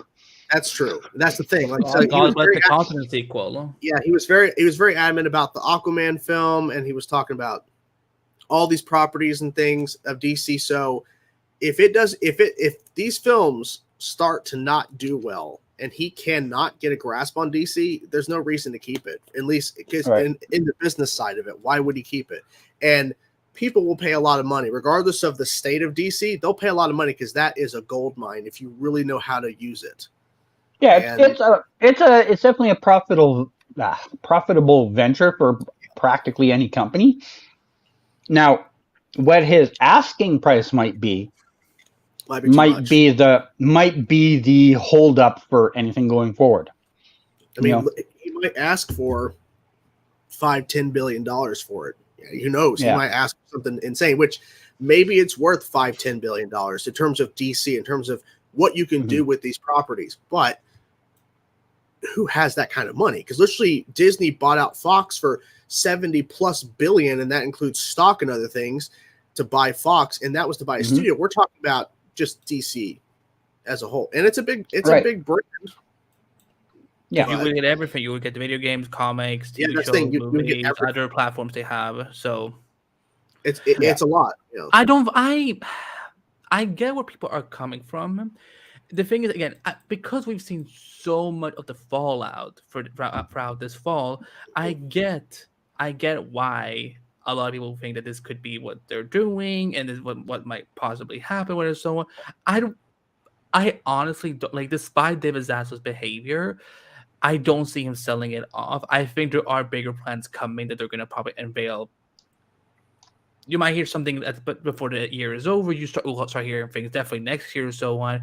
But like, I think that he's at least going to try and give this a fair shot. And right now, like, you know, they haven't even started because again, everything is still in post merger stage. So, but, you know, but in the worst case scenario, we will have another studio owning DC, and we will get DC properties from them instead. You know, like, but it will, you know, of course, it will be weird not to have, you know, because you know, all of us growing up, Warner Bros. Is like that home for DC. You know, like, yeah. I don't know about this rumor. I've never heard this, but yeah. Provide a link, Liz. Otherwise, it's yeah, Rex. But here's what I'll say, regardless of where it comes from, it's not out of the possibility because that is something he could sell off because he doesn't care about animation right now. He only cares about adult animation or adult-oriented content. That's kind of what he's more focused on, not so much kid stuff. So selling Cartoon Network is not crazy. I mean, it'd be unfortunate because we're used to being on HBO Max. We're used to where it's been under Warner Brothers, but Sony, you know, they're in a weird place right now because Sony doesn't have a streaming service. They've been working with other places. Like basically Sony is like the one place that's like, okay, so we have all this content. We have all these video game properties. We have these other things under umbrella, of course, the Spider-Man stuff. We have all these things. Instead of us doing our own streaming service and thing, how about you pay us to use our properties, and that's how we'll do it. Instead of us having to buy IP, you buy our IP to use for your show. Like Netflix and Sony are working together pretty well in terms of making a bunch of content under, you know, Netflix's umbrella, and Sony's the one that providing content. I mean, Horizon Zero Dawn, they're doing a show off that. And I think there's been other stuff that they've talked about as well in terms of Sony content. I mean, of course, Sony, they own The Last of Us, and that's going to HBO. And I think God of War is going to Amazon. So, like, Sony's like, nah, we don't need a streaming service. We can just work with whoever. So, it's crazy. Maybe this is more for you for CGA, but are you guys going to be on the after party tomorrow? If they want me on, I will come on. It depends on my schedule. I tell Eric this every week. Like right now, I've got a tournament on GeoGuessr that I watch every week that usually ends before the after party starts. But there's been a couple weeks where it'll go on until 15 minutes into it. So then after that's over, I kind of I want a little bit of a break on top of it. So sometimes it works in my schedule, sometimes it doesn't. I'm sure because of the photos that came out this week, he'd like to have me on, but that'll just come down to whether or not my schedule fits. Well, most times it does, but sometimes it can't. If you can't make it on tomorrow, that's unfortunate. But hey, we got the scoop, got the exclusive in Canada. Is this the Deadline Network? Sure. I like this. I forget his name too. The actor who played the first Boomerang, but yeah, Nick Taraby. He did play Eclipso on Stargirl. Yeah, I forgot about that. He did play Eclipso. Yeah. Let's see here. Anything in particular? If people just what is Canada drinking? That's a good question. Pepsi and Coke Max Mix. Actually, no, Whoa. partially incorrect. It's actually Coca-Cola and Coke Max Mix because I ran out of Pepsi and had to go downstairs to our vending machine, which only has Coke, like some type of like savage Like- village. Mixing You the filler. mixed. You You like mixed. mixed. Why would you mix your? I've never heard of this. Like, See, Wow. which turn the right way around. Is there a particular reason why you mix your drinks, or is that just like Because I'm trying to cut down on my sugar intake, but I can't stand these things without the sugar in it, so I still need some of it. So yeah? I've started doing 50-50. I have a caffeine situation that I'm trying to dwindle down because I used to get caffeine from my soda all the time, and so I found other like drinks that have caffeine but don't have either no calories or like 5 calories versus like what 100 plus in some of these drinks, and the cans are even bigger, but they're no calories or 5. It's kind of crazy. For me, it was the sugar issue. Like, I've never been tested, but I probably am either close to diabetic or maybe diabetic because I've consumed so much sugar in my life. And a couple of years, I was kind of feeling the effects of sugar. Like, sugar would make me feel off all the time. So I tried cutting it down, but I found I can't drink just Diet or Coke Zero by itself. I just can't. I can't. So I just found cutting it in half, at least that's half less, right? yeah. So, yeah, that's why I've been doing that for the last almost 2 years now. Okay. Yeah, my mom loves diet drinks. She loves Diet Mountain Dew. She can't get enough of it. I don't know. Yeah, I already am diabetic, so I've had to cut down significantly. I mean, I'm still drink sugar to some degree, but but I definitely get it's hard. Like something I've done now, I try to drink more iced tea than soda in general because like at least that's not as bad.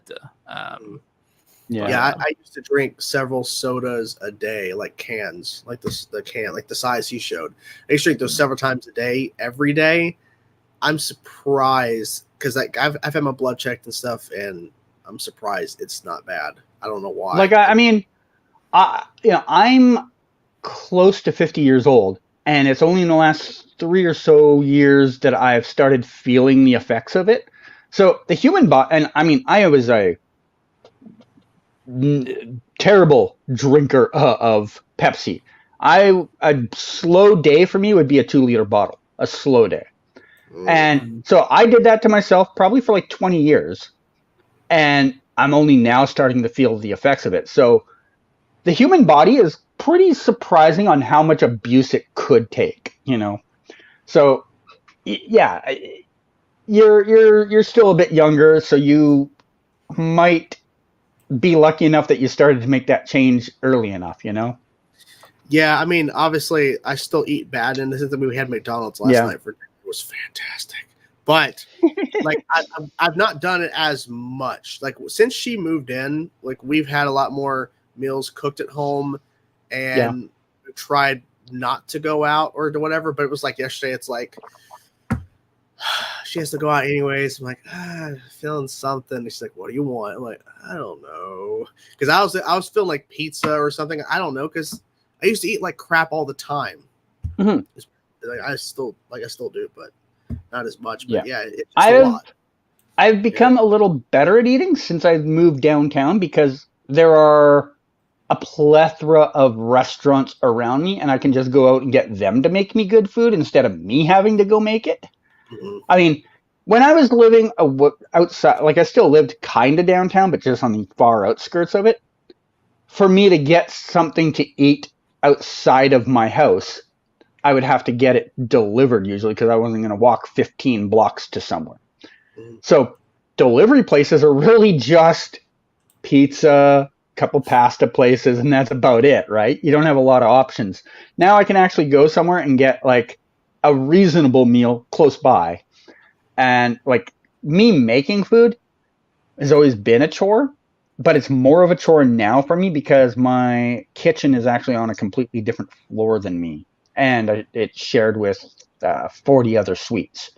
So I don't like going to the kitchen unless I have to.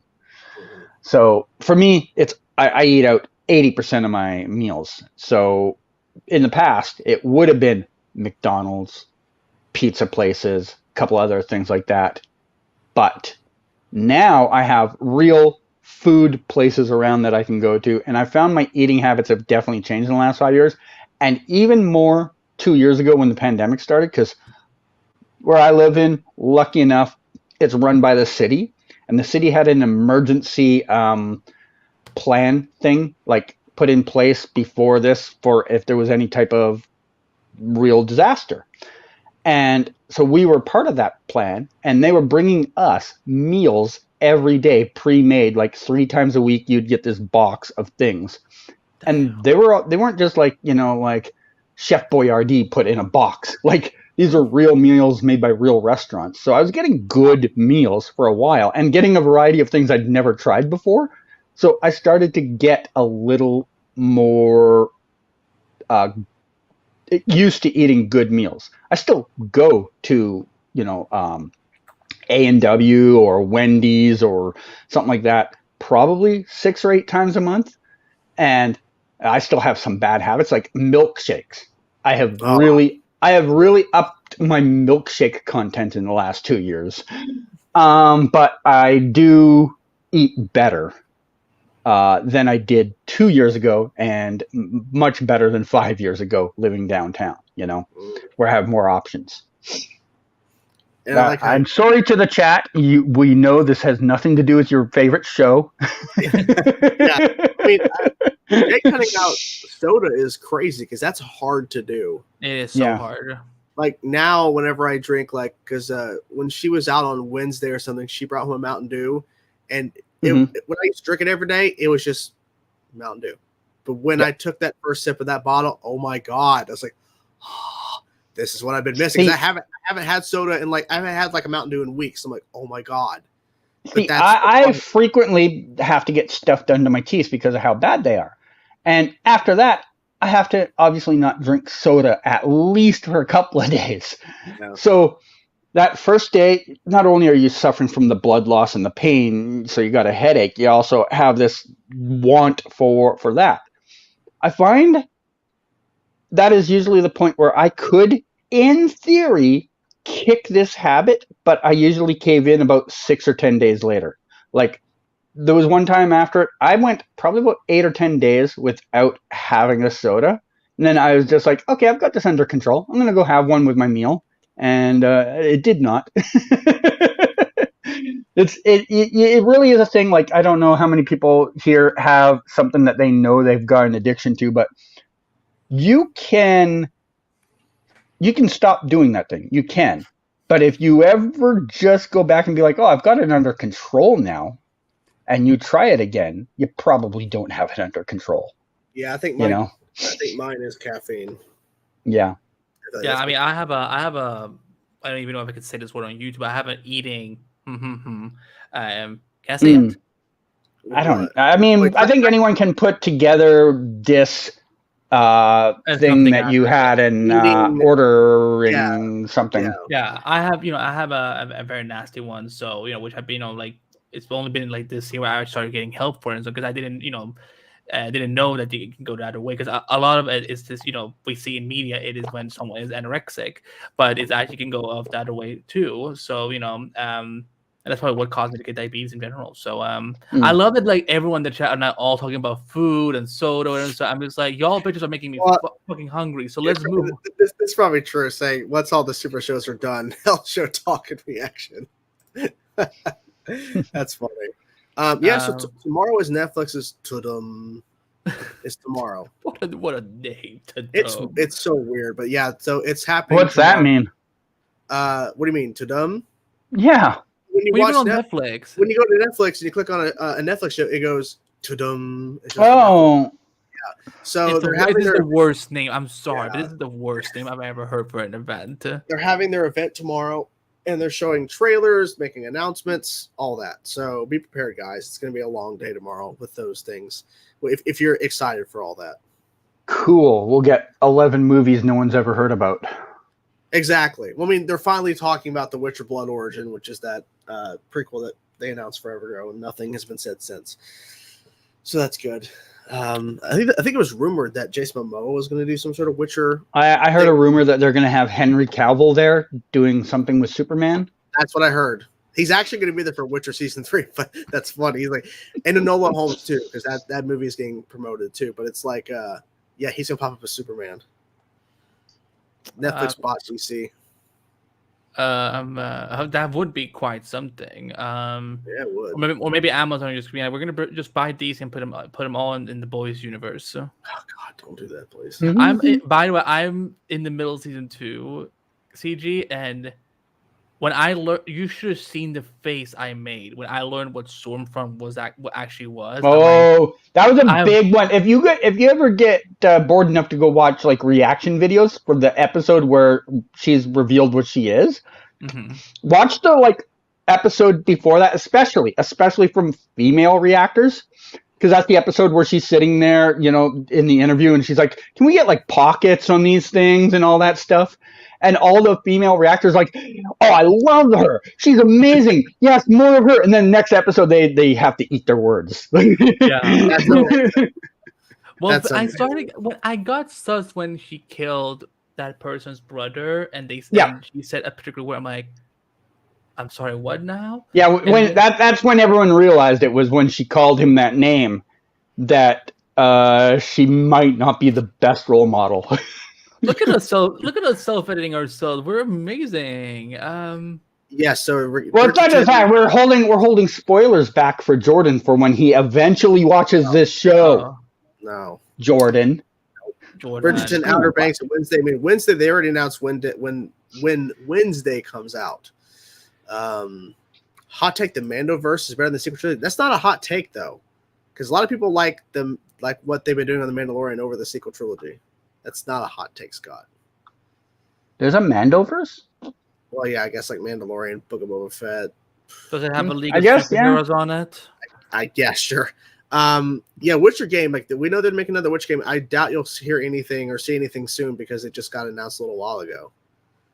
I mean, who knows? Oh, Andy, what was your reaction? No, but that's what I was saying to see. I was genuinely shocked. Like it threw me off so much because I was like, oh, she is funny, and like she kind of cracking so. But then when she dropped that one word, I'm like, yeah, oh no. And then the next, and is that the point? Is that the point where you're at right now? Yeah, I'm in the episode. I'm the episode after that now, where she okay. are Yeah. And I'm pretty sure I know what you're talking about. Yeah, no, see, that's why we're trying to. No, I already know what you're talking about because Twitter, like spoils everything. So like, I don't have to watch. Whoa! You see spoilers on Twitter? People post the spoilers and then people retweet it on my timeline, and I'm like, I try my best to I mute I've literally since The Boys season 1, I've muted everything on Twitter revolving The Boys, and I still see shit because there are people in The Boys that don't post the words; they just post pictures or gifs or whatever. And it's like, or they're just like OMG exclamation mark. Exactly. So like, I think I know about Stormfront because I heard all about that. I'm like, I'm not surprised. It's The Boys. Of course it would. When are you going to finally watch this? I'm never going to watch it. I'm ready for the show to get canceled so I can finally move on from it. Andrew, you and I are going to have to have an intervention with him. Listen, when I watched the first couple episodes, I called one of them like, "Hey, the show is actually pretty good." And he, wait, on this level, can you talk about why you don't like it, or do you want to avoid it? I think it's because he got a strike against one of his first videos he put out. It's because it's because Sony was being little shits for season 1 because they were allowing all these other people upload their reactions with way more footage. And I was editing like crazy 5 or 6 times deep into a video to try to get it through, and it still kept getting blocked. And I'm like, fuck the show. And I'm done. I don't care. And the thing was, I was actually enjoying it, but I was so angry because literally it wasn't like where I re-edited it once and then it got passed. It literally where the video was up, the first episode, over 5,000 views in 24 hours. I'm like, this is great. Block. Then the second episode. No, I can 100% understand holding a grudge against something because of that. Yeah. That said, I think you're hurting yourself not watching it, even if you don't do reactions. No, I'm not hurting myself. It's an amazing show. You're missing. I have You're missing plenty, the best show. I have plenty of other shows to watch and movies to watch that Speaking I of won't like do that. the copyright system, I don't know if you guys have heard about this, but YouTube's going to start allowing people to use copyrighted music because they are going to pay for it on the back end to the producers, and then any ad revenue left over after that they'll share with the people. So you won't get a copyright claim for a music piece because they'll pay for the licensing for it, but it'll come out of any ad revenue that might have come out of the video. But they're only doing this on shorts for now. So Okay. I think this is their attempt to like really kick into the TikTok thing, right? Look what you two have done. Now people actually think my name is Andrew. No, my legal full name is Andy. I'm Andrew. I'm Andrew on CG streams and sometimes here, but no, there's no paperwork that says my name is Andrew. My mother would have. Listen, my mother was not even happy when I legally changed my name to what it is now. So like, if she hears me going with something as this is what she's gonna say. He's Andrew. No, she's gonna go. This is what she's gonna say. You went with something as white as Andrew. I regret everything you did. Whoa! Listen, Andrew's getting canceled here. Look, my mama, she gave me the cold shoulder for over a week after I went through with changing my name. You changed your name to Andrew. So did you have a more Middle Eastern name before? I had a more Middle Eastern name, yeah. Oh, okay.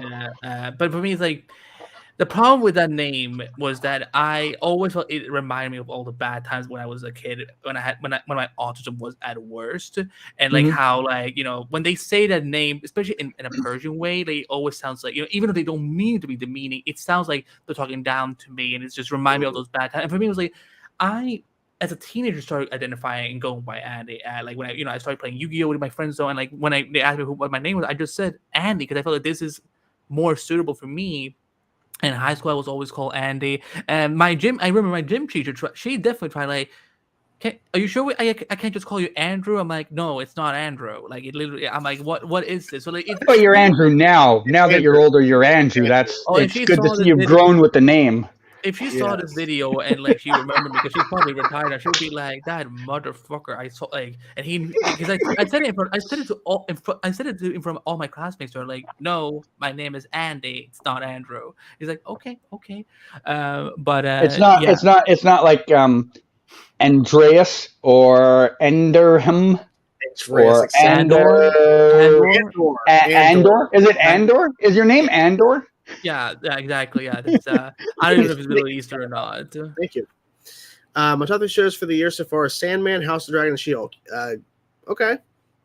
I still need to watch Sandman. 0 for 3. I still need to watch the Sandman and to see once again another show that I need to watch over a show that I don't care about. There you go. That's funny. I was just funny enough that the Sandman comes up because I was just today thinking about Enter Sandman, and then I thought you. I like that. You watch you? No, I think he's thinking about me. No, you as a TV show. I was thinking about Jordan. Okay. The ghost loves you, and she's that guy up there. No. This is so difficult. Yeah, it is. It really is because the camera always does it backwards too, and you're kind of like, I know I'm pointing in the right direction, but technology is telling me I'm not. They're promoting season 4 review tomorrow for that Netflix to dumb. But what I was going to say about Canada saying about the shorts is that I got an email this week that starting in early 2023, they're going to get more information later, but they're going to start putting actual ads on shorts so you can actually earn like they already do, but only if you're scrolling through them like TikTok fashion. Yeah, but they're already there, but you're not getting any cut of it yet unless you're like in the top 0.1%. Well, I think there's like a thing where they had like a certain budget or something that they had said that they were paying out to certain creators with certain views and certain subscribers. But now they're saying, just like with regular videos, shorts. So that's going to entice me to start posting my TikToks on my YouTube because if they're going to start, that's what they're hoping. They're hoping people will, because they're realizing TikTok is clawing away some of their younger demo. They're trying to get that back. TikTok is also not paying like YouTube, but that's what this big YouTube copyright thing. I think this is a huge, massive epic step forward for them. It's because of TikTok. Because when they can start paying people to make content here, and not just like the top 0.1%, people are going to go there because TikTok has no ad revenue system in place. Yeah, like Busy, who was here in the chat earlier, he talked about TikTok, and he does make money off TikTok, but the way he talked, it sounds like he doesn't make a lot. No, it's pennies compared to the amount of views he gets, because he gets a few 100,000 views there because he's grown a base there. He talked about like a 5 million view video, and it earned him maybe $100+, which is good, but that's a video that really exploded. And in comparison, I have on YouTube my top video is 3.5 million views. Now, for the first about 2 million of those views, it was not monetized. Mm-hmm. I have made about $1,700 off that video, and it's a 1 minute video. It's a 1 minute video. That would be a short nowadays. I'm wondering how they're going to structure the ad revenue from a short, because it's a very different than a video. Like, is it going to I'm assuming it's going to be a pool system, so everybody based on how many views you get will get the same share regardless whether they looked at your video or mine. Okay. So say you post a TikTok and it gets a short and it gets 50,000 views. I post one and it gets 25,000. Even if they didn't look at your video, you'll still get 2 times as much as I would. Okay. Because you're just part of the percentage pool.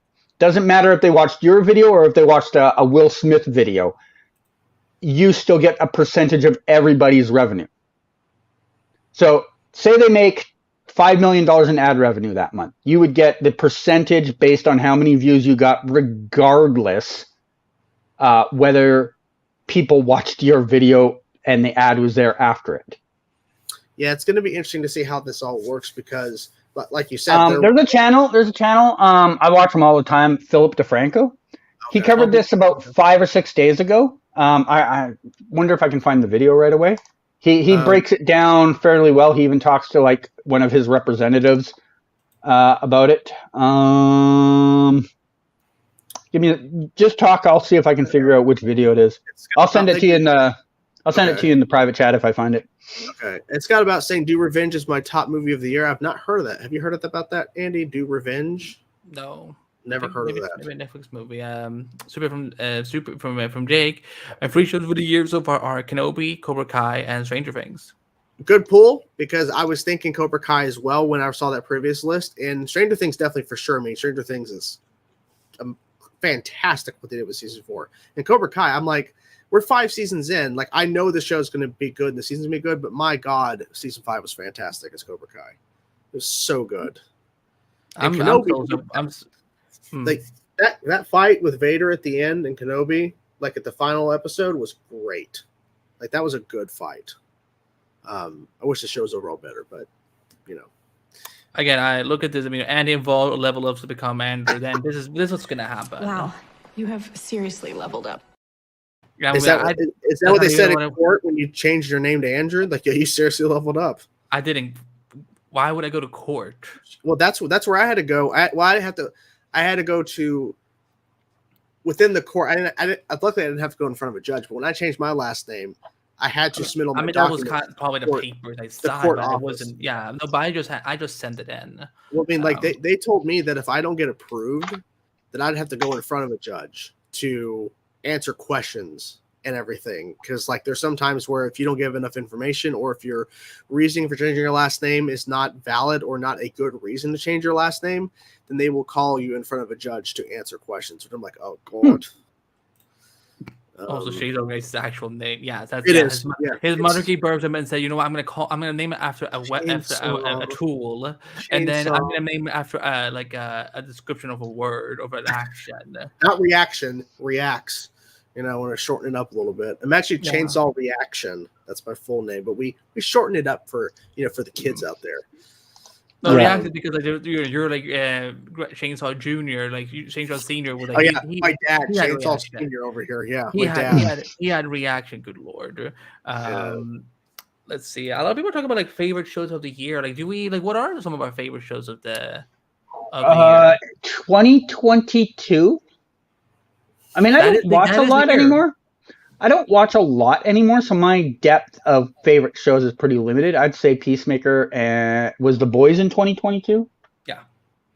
So Peacemaker and The Boys would probably be like 1 and 2, depending which day of the week it is. Ted Lasso, because I started watching that show this year and I caught up on 2 seasons. I actually did enjoy season 8 of Flash fairly a lot more than season 7. Except for the wonky finale, it was what it was. And I'm trying to think third show. Because everyone knows how I felt about Super Lois this year. Tell us, Andrew. I will. Well, boys. I'm going to Has he been on set yet, Dylan Walsh? Has he been on set yet? I mean, they most of their filming is in an area that no one sees, right? So who knows? They've filmed on location more this year than I can recall last year, but it's still not a lot. Like, I know of 4 location days they filmed this year. And 2 of them are out in Cloverdale and 2 of them were downtown. So it sounds like the split is going to be on the 45% split instead of like a 70-30 YouTube thing. So it's not So you saw the clip I sent you. Yeah, okay. Yeah. So it's not going to be as good. It's still more than 0 though. If you're uploading shorts, they're getting a lot of views, then it's going to, I mean, I uploaded a short, and it didn't make any money, obviously, because it was monetized, but it wasn't making money. But I uploaded a short, and I didn't even think about it. I didn't even look back to check it. I randomly saw it had over 6,000 views. I'm like, oh, okay. Yeah. I had no idea. Yeah, I find it weird, TikTok or shorts in general get these weird amount of views, and I'm just like, if I put that up as an actual video, it doesn't get the same amount of views. Yeah, I mean, that video I uploaded, I think it's because it was a Flash video, so probably kind of helped it when I uploaded it. It was a Flash TikTok, and I just literally just downloaded it and re-uploaded it. But it doesn't make any sense.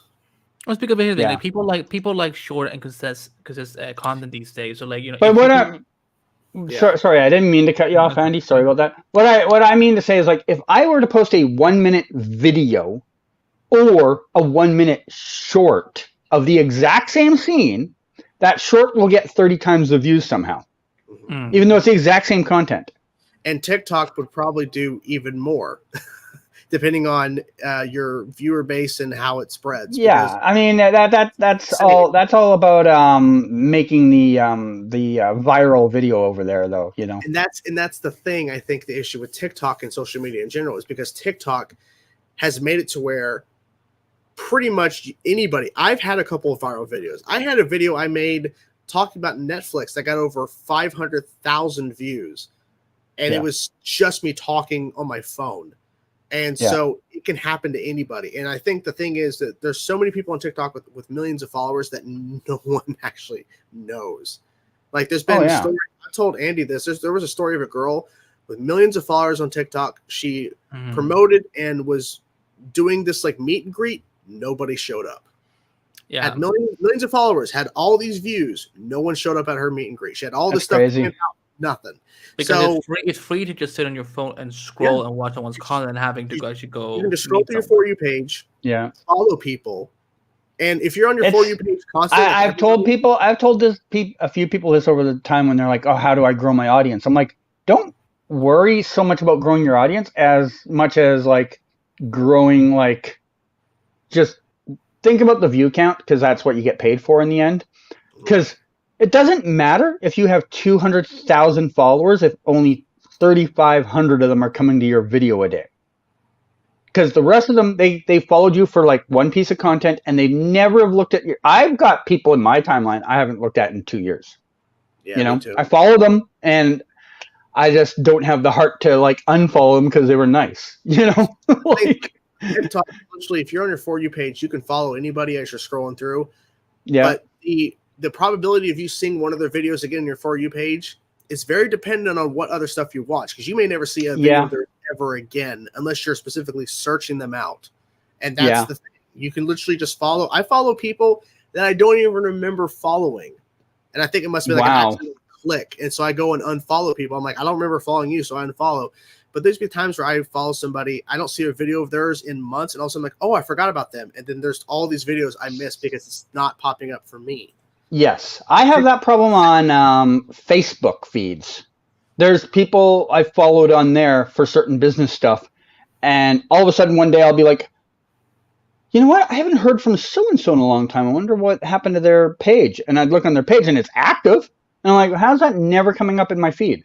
Yeah, Facebook Like, is so messed yeah. up. Like, it was. I remember when because back when, and this is like before like I even had like a large following in general. But like when I started with the Flash podcast, like we were doing fairly good on Facebook. But then eventually they started adding this like this like system of like where you would have to start boosting your posts in order for them to get viewed and noticed. So they would have like, it's like I would get like, we would get like, like 20, 30, 40 likes and so like in the big, when we were starting out. But like then after, whenever that new Facebook had episode, it was like I was lucky if we even got 5 likes. So I was like, I could never tell like if who were watching something. I mean, obviously the Flash is bigger on Twitter than we are on Facebook. And I think Facebook is honestly is just dying, and Instagram is becoming a little easier to work with. But Facebook is just like, yeah, and it's funny.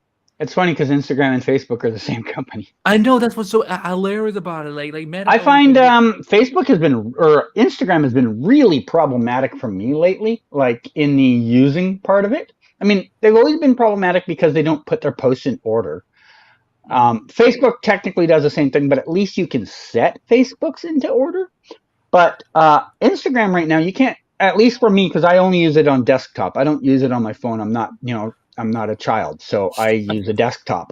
Wow. Jesus. I cannot use the search function on there. If I search for something like this week when I posted those photos, I went to Instagram because that's always been the place where I have the most problems with DMCA issues.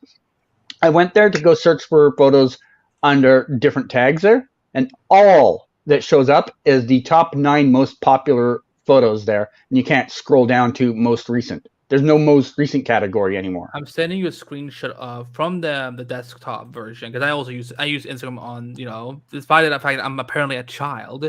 I use it both on my phone and my computer.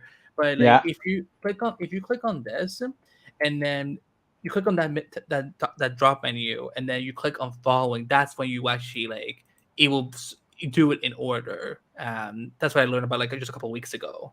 That on was the also desktop, really? Yeah. Let me see this. But let me see what people are saying in the chat. Also, maybe we should maybe let them know what's happening next week. Oh, so yes, I sprung onto Andrew last minute. But I told Andy that next Thursday, which of course next Friday's our show, but next Thursday is the Ghost's birthday, my wife's birthday. Yay! Ooh. So we're taking next week off unless something is happening that Andy might do a surprise show, and we'll make an announcement and you'll see it pop up. But there is no show next week unless something is major happening. Then he will be jumping on to do a show. Maybe he'll bring a guest. Maybe he'll bring Biographs. I don't know what he's doing. But if there is something, you will see it. But we're gonna take next week unless something major happens, and he'll be on to bring. Will you lose your shit if next week is a Daredevil episode? If it is, it's fine because I have my reaction out. It's fine. I think I just made Canada very, very happy. Yes, I have. That has been one of my top pet peeves ever with that company, and you've solved it at least for now. Until they change that. A fucking child. Hey, you know what? Children sometimes know things. I mean, that is, so like that. Honestly, that game that I play, when I tell you guys about GeoGuessr, the top 10 best players in that game right now are all in their teens. Like, there's no one my age that's in the top. It's a young person's game, young people. And I've come to accept it. When you get older, it takes you longer to learn new information. When you're 16, everything's a sponge. You can just that quick learn new information, So sometimes when you say something and it's like, oh, only a child would do that, it's kind of a compliment sometimes because they're picking that up a lot quicker than I'm going to, Oh my God. I didn't see this. I got to read this on the big screen. Oh my God. That is so funny. Where's Jenna? Where's baby Jenna? Where's baby Jenna? Oh, man. So Again, interesting. I'm quickly gonna say about this. Like, I'm sure you saw a couple of weeks ago, Danielle Nicolette's been cast in another project, a movie, yeah.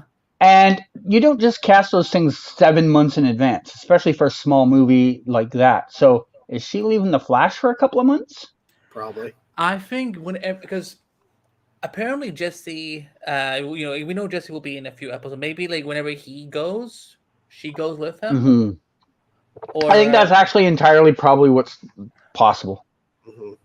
which honest, I mean, here's the thing, because I have no problem with Anna Nicolette. I think she's a great Yeah. actress. I think I there's a lot of times on the show where I've actually enjoyed Cecile, but I said this, but no, honestly, I did like when she showed up in season 1. No, I thought yeah.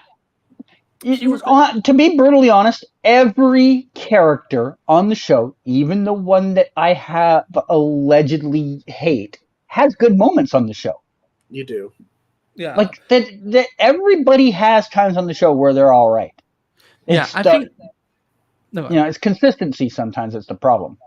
The problem for me, I think that Cecile's role on the show should not be that she shouldn't be another meta running around doing things and so on. I think that her role, especially when now that Joe is leaving, needs to be like that last remaining parental figure. Or to be completely honest, Barry's in his 30s now. Like I understand that when and this is something a lot of CW shows do, that they have always like like kind of like a family background, family set of characters. But at this point, it's like I said this to a lot of people before. Like for me, this season needs to wrap up the storylines of like the players we've been following for 9 years. That's Barry, that's Iris, and that's Caitlin. Because Joe's story, I don't think they're gonna do much with it and so on. And like with only for an episode, that's what they need to kind of focus on. Well, this is not a question for a seat category. I have no idea. Well, that goes back to Baby Jenna possibly having met an unfortunate fate. Or that morbid idea I gave to Eric Waldo, like you could just zap it with a lightning bolt and she just ages up. No, don't. No, I know. Wait, no. You're saying Baby Jenna's gonna level up? No. Yeah. No. Well, that interview was actually in season 7, so we hadn't even gone through level up yet part. What if Baby Jenna becomes the villain? Well, she's actually the one who hired Boomerang, Captain Boomerang, to show up. I thought you would have heard that when the scene played out, because I wrote the episode. I'm surprised you didn't hear that. But I was probably distracted by the cool gun Iris was holding, so I just didn't hear that line. She just hold a big ass gun and point it. Yeah, and then I made sure. I saw a lot of people griping about that, and I mean it is a fair nitpick, but at the end of the day, what else? I think out of everybody else that's on that team, between her, Allegra, Chester, is there anyone else on the team? Because we don't know the fate of Caitlin right now. Nope. She's probably the only one qualified, honestly, to use that gun. She's used it before. Because she's used it before. So if there's someone you're going to have out there that needs to use that weapon, it is actually Iris. Yeah. Oh, this whole debate again. No, Jake, we're not going down this road again. No, can't do it. Did you see that I kind of got into like some arguments on the Flash Bucket Twitter a couple of weeks ago, where like people were going back and forth with being like, no, but Legends of Tomorrow, they should totally, they should totally get a couple episodes. I do remember this, and I mean, I have been trying. I have sincerely been trying the last year or so to limit the amount of arguments I get into that don't come to me. Like if someone just comes to me and starts an argument, yeah, I'm getting into it. But if I see an argument going on elsewhere, I'm really trying hard not to just butt in and go, this is why you're wrong. But I saw that one and I was just every fiber of my being was like, oh, I really want to get involved in this, but I didn't. It's all right. At this point, here's the thing. I get that people are upset the show got canceled. I think, yes, I'm upset the show got canceled. Yeah. But the thing is, also, that showrunner Stop it, Canada. I mean, see, Shane Starr. That's Come that's on. not me. No, he's been thrilled for a while. But I will say this. Is that it is not Eric Walter's fault that the showrunner of Legends decided to put in a cliffhanger in a show that is in its 7th season. When as a Hollywood industry standard, is that after season 5, you could be cut very, very easy. And Legends of Tomorrow has always been one of the CW's bubble shows. Yes. So the fact that they actually did this stupid of a cliffhanger, I'm just like, listen, we can be angry with Warner Bros., we can be angry with the CW, we can be angry with DC, but it's like, let's not pretend that the writing is completely innocent here. Yeah. Right. At the very least, the showrunner isn't innocent. I mean, the writers might not have known. We don't know what the writers were told by the showrunner. Showrunner might have been like, yeah, I've heard we're getting picked up. This is what we need to do. There's no telling, because it could have been because like they've always been on the bubble each year. So yeah, since season 3, I have every year said, oh yeah, they are getting canceled this year. They kept every year. I kept saying it. I have never been wrong about any show more than that one. And then the one year where I'm like, well, they'll probably be back next year because they're so close to, this and that. There's the one they didn't. do want to bring up one last thing, because we are now at the 2-hour mark, and then we're going to wind it down, guys. Is Captain Boomerang actually a boomerang? That's the question you decided to pick, Jordan. That's the fucking Yes, he 100% is. I saw it myself. You can't see it in my photos, but he has a bend in his back, and it just like he's bent this way. I turn into a chainsaw. Like, they're gonna have me on in the next episode. The Canada will see me. I'm a graph. I'm an actual graph. Could see they're flying me out, and I'm gonna meet Canada. We're gonna be on. We're guest starring on the next episode they shoot. We're gonna pop up as and Andy is an actual Andrew. What's an actual Andrew look like? He's gonna walk around with a shirt that says Andrew on it. That's what it's gonna be. It's like, I'm Andrew. Any final thoughts? I mean, we've been fun. But yeah, I felt there's we have. Thank you, Scott. Thank you so much. Thank you. I mean, you can. Yes, you can. It's the showrunner's fault. Yeah, showrunner would have been given the notice that you might not be coming back. That is. You can spread the blame. You can absolutely give blame to multiple people, but the majority of blame that you give out should be on the showrunner in this case, because they would have been warned. And Keto has come out specifically and stated they were given advance warning, so they've owned up to the fact they fucked up. Yeah. So it's very ridiculous. Yeah. It's like, and I know it's. Again, I think if anything, at this point, maybe it would be better if Legends got to wrap things up in a comic or something like that. Because I just like, there's just no way the Flash can do it justice. Where because if they do just in a one-piece dialogue, those fans are gonna lose their shit at Eric and all the writers. It's like it's not. That's the biggest problem with trying to wrap these shows up. Not just Legends, because Batwoman people want more closure on that too. Is unless they bring back every single character in that show and they all get a piece of dialogue each to say what they're doing next, there's going to be somebody angry. Yeah, sure, Ava Lance might be the majority of fans on that show, but there are still fans of Zari. There are still fans of Nate. There are still fans of whatever Constantine's new character is. And they're all going to be pissy that nobody mentions them, right? Mm-hmm. So you're never going to please everyone.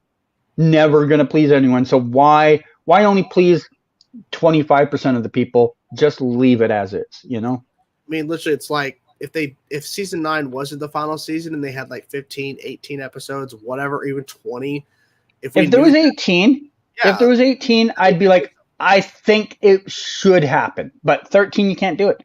And it's the final season. If they were planning on trying to go for 10, sure. Maybe do an episode or two with Legends and bring that cast back, but you know what the problem is? Okay, I hear about like if they have another season, yes, they could. But what says that Eric and the writers of the Flash should? Because that's the thing. Because if the Flash got canceled, do you think these fans would be going around and being like, yeah, let Flash come over and have his story wrapped up? Because Legends, they would never do that. I'm not saying Eric and them should. I'm just saying it would make more sense if they wanted to, because they picked up the Green Lantern story that was established in Arrow, and they brought it over to Flash, and they brought it over to these other shows. So but it's easier because it's one character versus.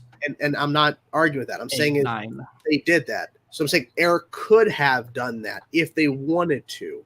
But with it being a final season, this whole idea of like, well, they have to do all this stuff. Like, no, because we only have a certain amount of episodes, and it's the final season. Like, we can't cater to this. Like, it's just too much. Yeah.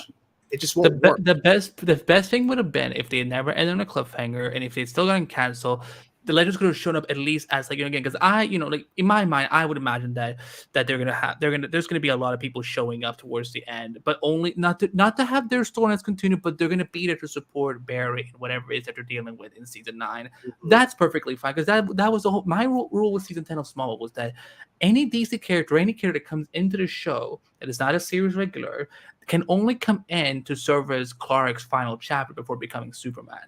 And there's a thing, same thing with the Flash. Cinnamon, what? I don't. That's Chainsaw's been calling him that forever. Cinnamon Steel. I saw it in the chat, and I had a good chuckle at it because I knew Chainsaw if he ever saw it. Wongers. Oh my God, Drewer, can you believe that you would not want that you want to be called Andy? I just cannot believe. I cannot stand this. Oh, that's funny. That's that. It's like that. Still, thank you, Rex. I forgot about that. So I have one last theory on how to wrap up Legends and Batwoman and any of the other shows that need wrapping up is have them wrap it up on Swamp Thing season 2. There you go. There you go. That's it. So you need no better yet, Stargirl season 4. That's when you do it. That's just crazy talk. No, it makes perfect sense. Think about it. Stargirl travels over to Earth Prime and helps fix their issues. What if Stargirl doesn't get a season 4? Well, then they're going to have to, because how else they're going to wrap up Legends and Batwoman and Swamp Thing? Because Swamp Thing on season 2. Swamp Thing season 2 happens. They're not going to get a season 3, so you got to have to include that into the mix as well. And then that goes over onto Peacemaker season 2. I know, but then after that, then you go to Titan season 5. And then you go to Young Justice season 5. And then after that, you go to Firefly season 2.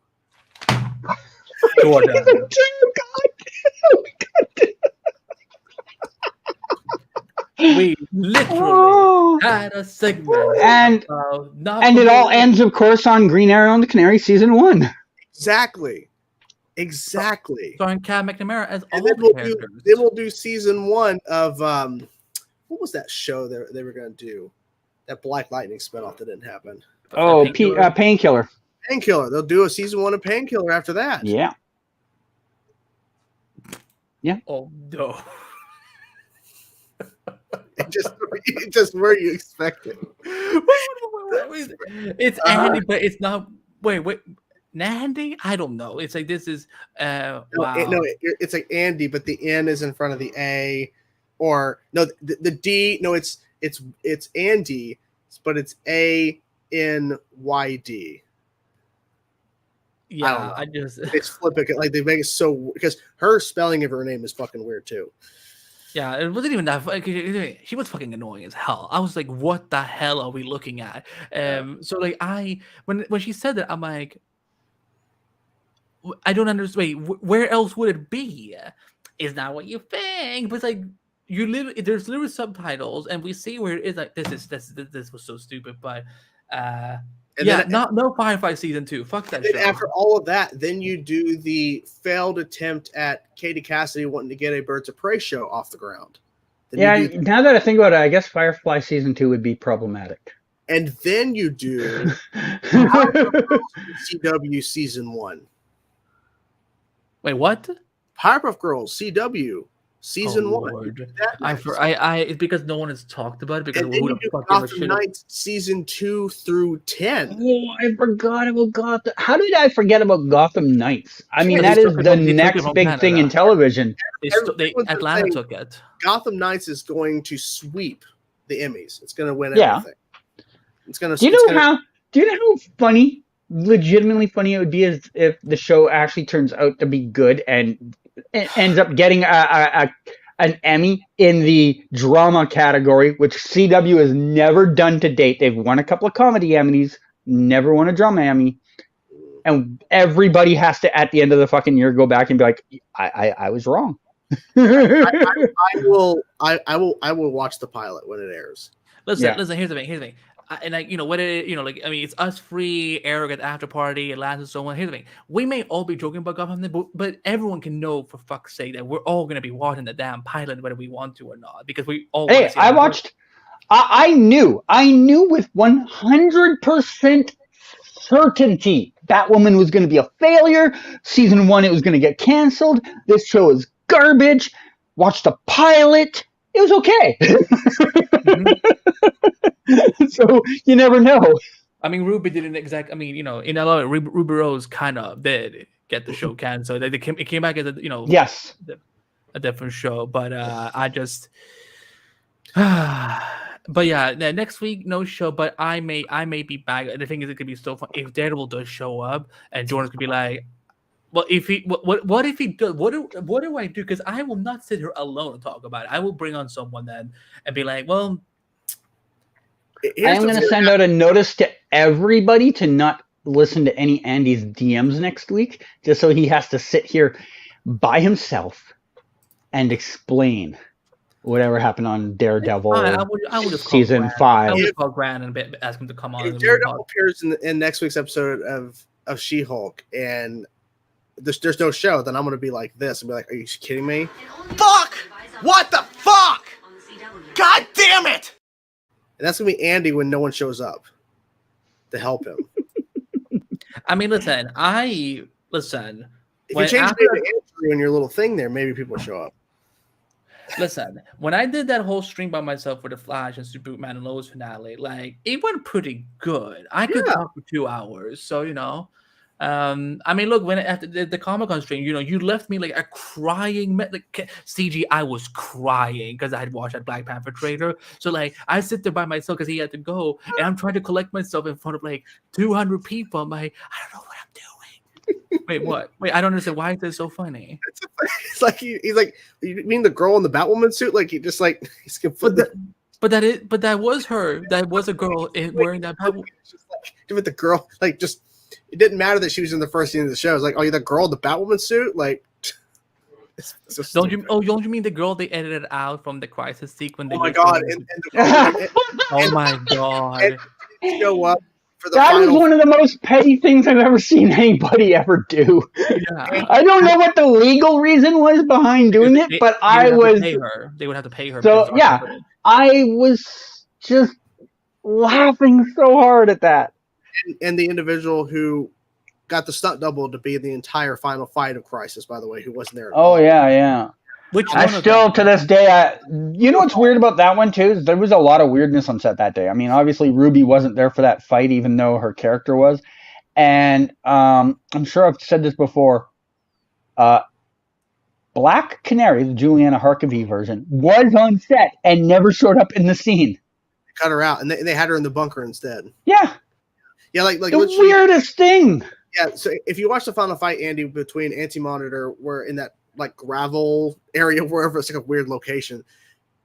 Every single shot of Batwoman, they hide her face and they do long shots because it's not Ruby. And they literally they make it so obvious. Once you notice how everyone's there and you're seeing their faces and they're not showing her at all, it's so obvious. It's not. Well, I noticed the fact that because Ruby cannot move like that. Well, yeah, that too.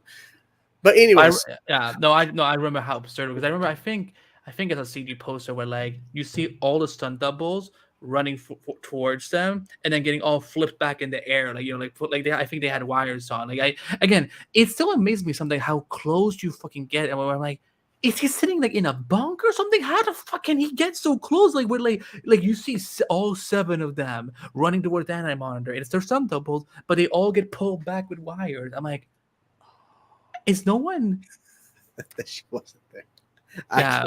Well, now she was never there because they edited her out. I howled. I'm like, is this petty or is this petty? Because I've never seen this. But I might be back next Friday, and if we do, we will throw up something on Wednesday or Yeah. Thursday. I may actually let everyone know by Thursday, and then Chainsaw will tweet it and so on. Then I will have to, bully someone to, I will be like, CG. I mean, they're probably not filming anything. But watch as I get him on the next Friday's show, and there's like an important scene being filmed for the Flash, and like I wasn't there because of this stupid kid or child, as I'm now apparently. Yes, child.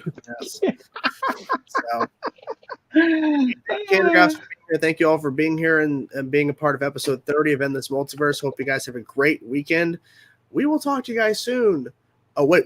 Oh, I almost forgot. You're getting so fucking old. I am getting old.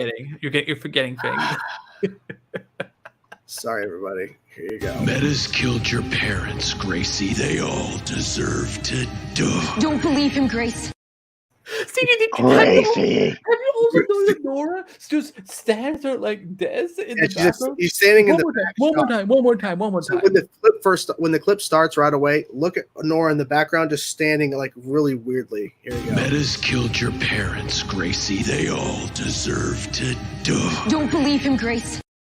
Yeah, she's like this. Like standing so weird. It's like a T pose without arms extended, just like. Must have been a very cold day in Vancouver. I mean, it was probably around March. It must have been springtime at least. Thank you so much for that. Appreciate that. Anyways, bye everybody. Bye. I won this one. I won. I fucking won. Roll the tape.